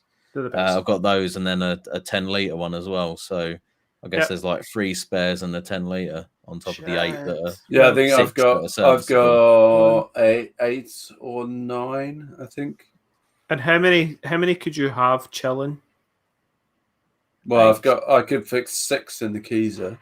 And 1 in the beer fridge. So you would always have one sitting outside ready. Yeah, at least one or two just waiting sat to Right, fill a that's keg. cool. Yeah. I've got 12, and I can fit 8 in my kegerator. So you've got 4 spare at all times. Yeah. Do you ever think- put them, Chris? Do you ever put them off site as such? Yeah. So, So if I make a beer for my dad, so say I Uh-huh. make because my dad really likes the champagne. stouts that I make.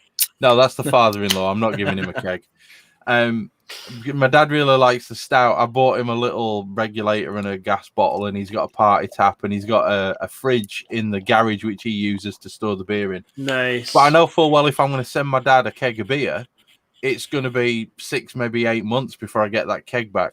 And I didn't want one of my kegs being out of circulation. Plus, when lockdown hit, there was a lot of people who were drinking far too much. So we got to sort of end of August, beginning of September. And especially around me, the local sort of Facebook marketplace group, I picked kegs up for 25, 30 quid. Oh. So I just kept my fucking mouth shut and kept buying them. And I ended up with, I think in one day, I drove no more than 8 miles and picked up 4 kegs. And I paid no more than 140 quid for the 4 kegs. Yeah. So I'm not going to complain. I'll take them when they're that cheap. I've got a billion O-rings. Yeah. So re-O-ringing them wasn't an issue. And most of them, they had a couple of dents in, but who gives a fuck? So the idea of efficiency of time when it comes to the brewing, as far as purging those kegs, is essentially you've got kegs that are ready to just have beer transferred straight into them.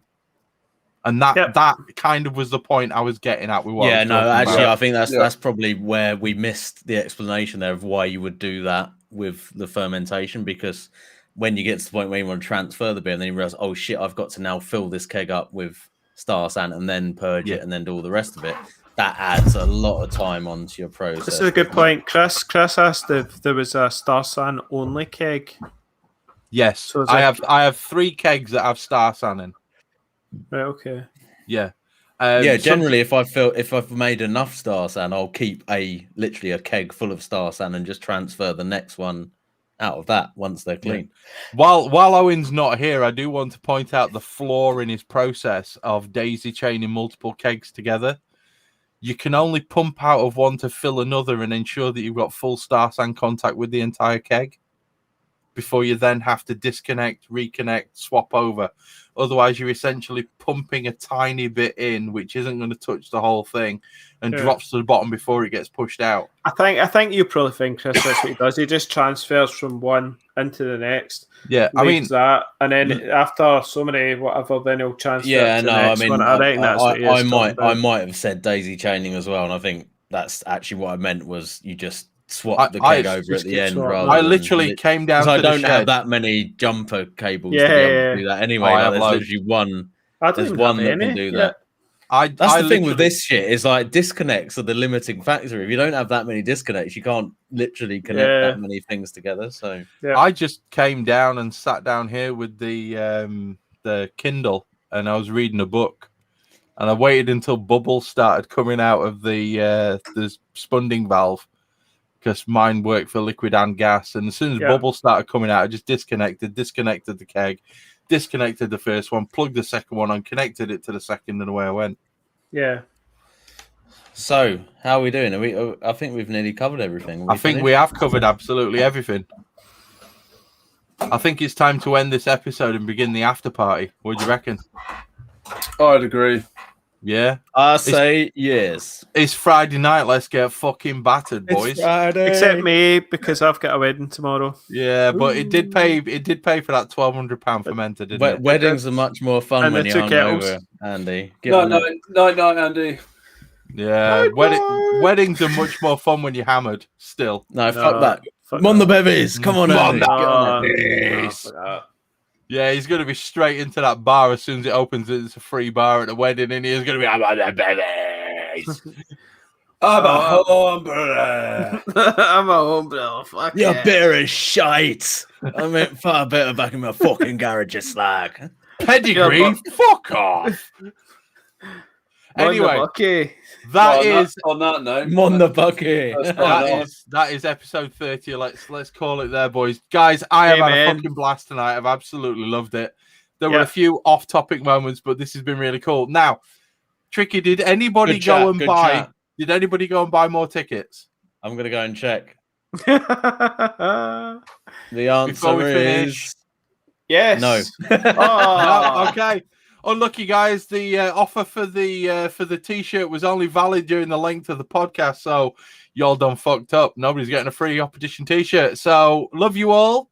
Love you. This is the Hop Edition episode 30 in the bag. We'll be back with episode 31, which I'm sure will be another fun-filled rant. Take it easy, people, and we will catch you soon. See you later. Adios. Sexual. Sexual. The final one. I missed 7 minutes. Sexual. I literally missed 7 minutes of nothing recording. So sorry, Tricky. Yeah, that's gonna be an absolute fucking nightmare.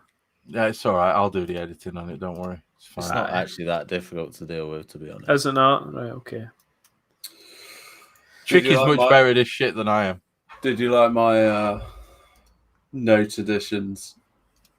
I did. They were very funny, mate. I like how Tricky's beard looks like a Badger's Ninja was in bold. That was quite nice. This is face like a glazed pedo doing